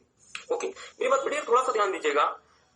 हम जो स्ट्रेटेजी इंप्लीमेंट करते हैं या हम जो स्ट्रेटेजी इंप्लीमेंट करना चाहते हैं उसमें R&D का क्या रोल है, क्योंकि अभी तक हमने आपके साथ सिर्फ 2 बातें देखी। अभी तक हमने आपके साथ देखा कि R&D के लोग क्या करते हैं और दूसरा, कंपनी के पास R&D को लेके क्या क्या अप्रोच हो सकते हैं। ठीक बात है। R&D हमारे स्ट्रेटेजी के इंप्लीमेंटेशन में हमें कैसे मदद करती है, ध्यान दीजिएगा। अगर मुझे अपनी स्ट्रेटेजी इंप्लीमेंट करनी है, लेट्स से मुझे अपना मार्केट शेयर बढ़ाना है, तो मुझे नया आईफोन इंट्रोड्यूस करना पड़ेगा। इसके लिए हमें क्या करना पड़ेगा डियर, हमें रिसर्च करना पड़ेगा ताकि हम अपने ऑब्जेक्टिव्स को पूरा कर लें। और वो रिसर्च आपको कौन करके देगा, R&D करके देगा। मींस मैं रिसर्च कर सकता हूं अपने ऑब्जेक्टिव्स को पूरा करने के लिए with the help of R&D। मैं अपनी कंपनी को अपनी स्ट्रेटेजी के हिसाब से टेक्नोलॉजी लीडर बना सकता हूं या इनोवेटिव फॉलोअर बना सकता हूं। मतलब अगर मेरी स्ट्रेटेजी कहती है कि नंबर 1 प्लेयर बनो, तो मैं क्या बनूंगा, टेक्नोलॉजी लीडर। अगर मेरी स्ट्रेटेजी कहती है कि सर इतना पैसा नहीं लगाना, तो मैं क्या बन जाऊंगा, फॉलोअर बन जाऊंगा टेक्नोलॉजी का। तीसरा, मैं अपने प्रोडक्ट के लिए प्रोसेस को अपनी जरूरतों के हिसाब से बना सकता हूं। मैं R&D में अपनी रिक्वायरमेंट के हिसाब से, अपनी स्ट्रेटेजी के हिसाब से खर्चा कर सकता हूं। मैं हो सकता है R&D अपनी कंपनी में करूं, या हो सकता है अगर मेरी कंपनी में R&D नहीं कर सकता मैं, क्योंकि मेरे पास ऐसा स्टाफ नहीं है, तो मैं R&D को बाहर से करवा लूं। और फाइनली हो सकता है कि मैं अपने पर्पस के लिए, मैं R&D कराने के लिए मैं किसी यूज कर लूं, मैं रिसर्चर्स को हायर कर लूं और उनको बोलूं कि सर जी आप लोग तो एक्सपर्ट हैं, आप लोग मेरे लिए R&D कर दीजिए। तो मेरी बात पर ध्यान दीजिएगा, इसी कंपनी में R&D कैसे हमारी स्ट्रेटेजी को इंप्लीमेंट करने में मदद करता है। पहला, R&D की मदद से मैं अपनी रिक्वायरमेंट्स के हिसाब से रिसर्च कर लेता हूं। उस रिसर्च के बेसिस पर डियर मैं हो सकता है कि टेक्नोलॉजी लीडर बनूं या इनोवेटिव फॉलोअर बनूं। मैं अपनी रिक्वायरमेंट्स के हिसाब से प्रोडक्ट्स को क्रिएट करता हूं। मैं R&D में बहुत ज्यादा पैसा खर्च नहीं करता, मैं अपनी रिक्वायरमेंट के हिसाब से R&D में पैसा खर्च करता हूं। अगर R&D मेरी कंपनी में हो जाए बहुत अच्छी बात है, या मैं आउटसाइड फर्म से हो सकता है कि मैं R&D करवा लूं, और फाइनली मैं अपने पर्पस के लिए रिसर्चर्स को इस्तेमाल कर सकता हूं जो मेरे लिए रिसर्च करेंगे। सो टेक सम टाइम, एक बार से देख लें और हम आपके साथ लास्ट टॉपिक में आएंगे डियर, कि हमें R&D घर पे करनी चाहिए या फिर हमें R&D बाहर करनी चाहिए। डियर हमें क्या चाहिए, हमें डियर चाहिए टेक्नोलॉजी, और वो टेक्नोलॉजी हमें कैसे मिलेगी? Through R&D। अब इसके डियर दो हमारे पास रास्ते हैं। पहला रास्ता ये है कि हम R&D ना घर पे कर लें, मतलब इनसाइड या फिर इन हाउस, और दूसरा रास्ता ये डियर कि हम मार्केट से टेक्नोलॉजी परचेज करें। हमें किससे मतलब है? हमें मतलब है टेक्नोलॉजी से। वो टेक्नोलॉजी चाहे हमारे खुद के एम्प्लॉय हमें डेवलप करके दे दें, कोई परेशानी नहीं, या अगर हमें मार्केट से खरीदनी पड़े हमें कोई परेशानी नहीं। तो सवाल ये बनता है कि कब कंपनी को टेक्नोलॉजी इन हाउस प्रोड्यूस करनी चाहिए और कब उसे मार्केट से खरीदना चाहिए। ये दो बातों पे डिपेंड करता है, ये दो फैक्टर्स पे डिपेंड करता है।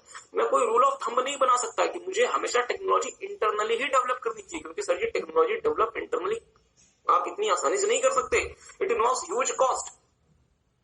और मुझे ये भी रूल नहीं बना लेना चाहिए कि मुझे हमेशा टेक्नोलॉजी मार्केट से खरीदनी है। अगर आप डियर हमेशा टेक्नोलॉजी मार्केट से खरीदेंगे तो फिर आप अपने यहाँ क्या करेंगे? फिर तो आप कभी अपनी टेक्नोलॉजी कभी बना ही नहीं पाएंगे। इसलिए हमें फैक्ट्स और सर्कमस्टांसेस के बेसिस पे देखना पड़ेगा कि हमें टेक्नोलॉजी इन हाउस डेवलप करनी है या हमें मार्केट से परचेज करनी है। ठीक बात है।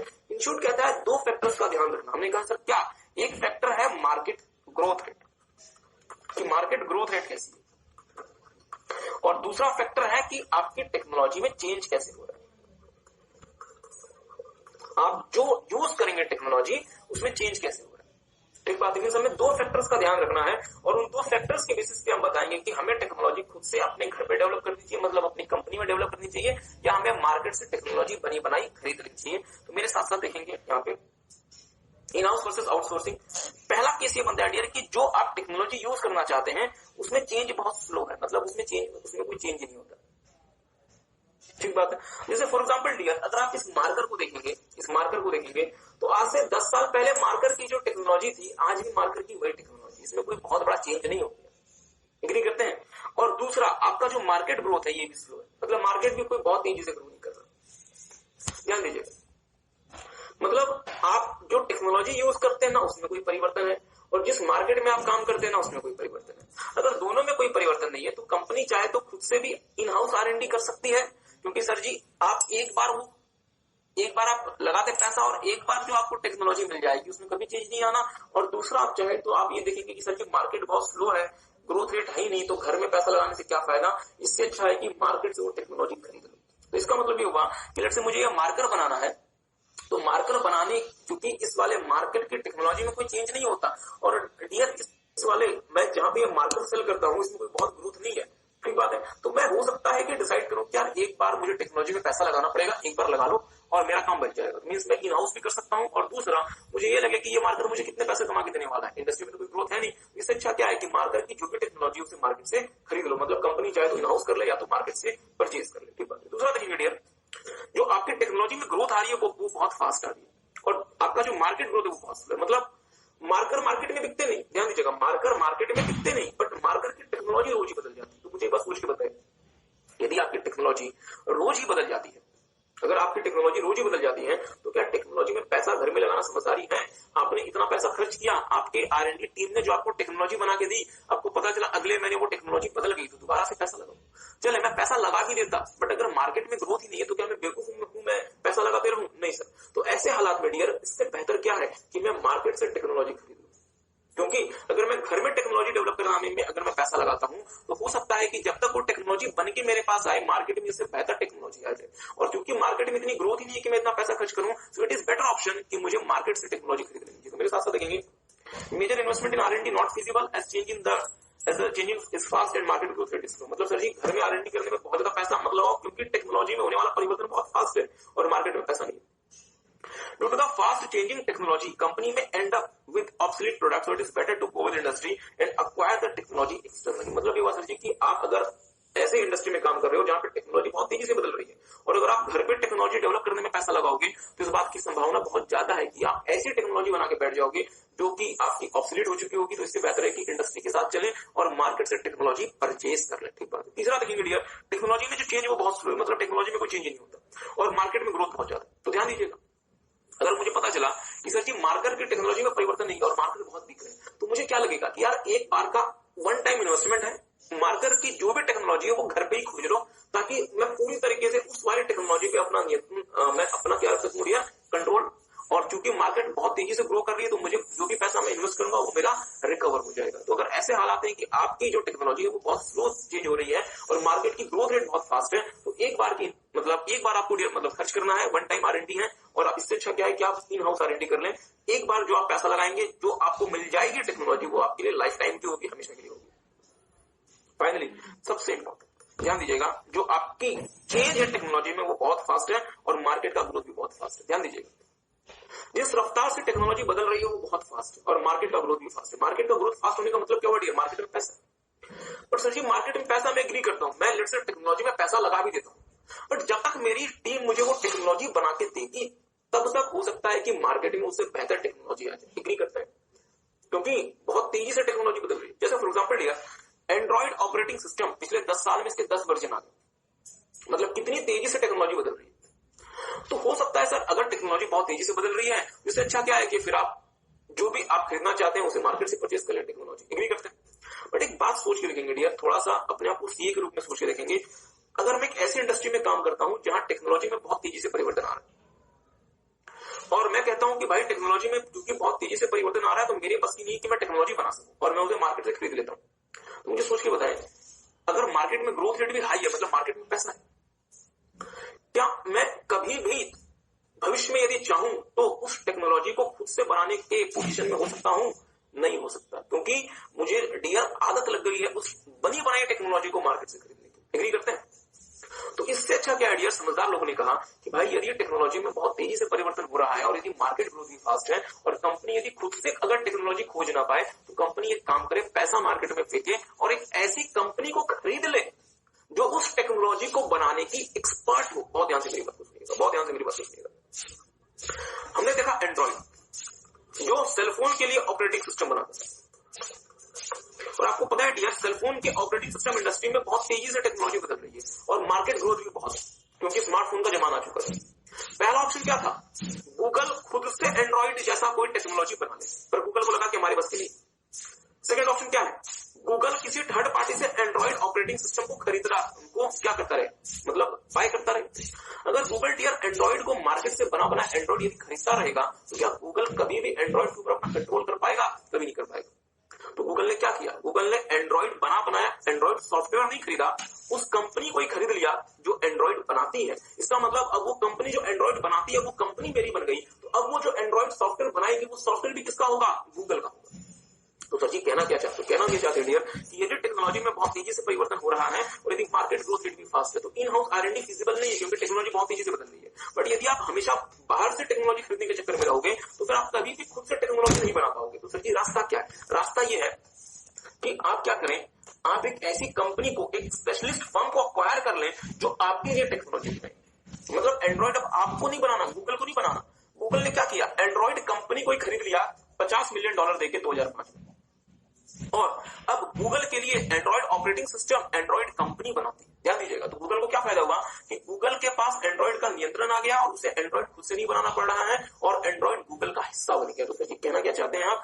इन शॉर्ट क्या कहना चाहते हैं? इन शॉर्ट हम ये कहना चाहते हैं डियर, ये जो टेक्नोलॉजी में चेंज फास्ट हो रहा है और मार्केट ग्रोथ रेट भी फास्ट है, तो कंपनी को क्या करना चाहिए? कंपनी को एक ऐसी स्पेशलिस्ट फर्म खरीद लेनी चाहिए जो कि कंपनी के बिहाफ पे टेक्नोलॉजी बनाई। ठीक बात है। तो टेक सम टाइम एक बार से देख लें और जितने भी इसके क्वेश्चन रहते हैं डियर वो आप घर से ट्राई करें। हमारा ये वाला चैप्टर खत्म हो चुका है, दिस चैप्टर इज ओवर। नहीं, पर आप इसे घर से अच्छे से रिवाइज करें। ओके, तो हम आपको 1 मिनट का समय दे दें डियर, एक बार आप इसे देख लें, या फिर चला आपका भी कहना सही है, आप इसे घर से देख लें। चलें, तो फिर हमने आपके साथ ये ऑलरेडी देख लिया था कि 3 हमारे पास अप्रोच होते हैं। तो हमने आपके साथ dear human resource strategy already देख लिया था ना, इसमें कुछ याद तो नहीं था।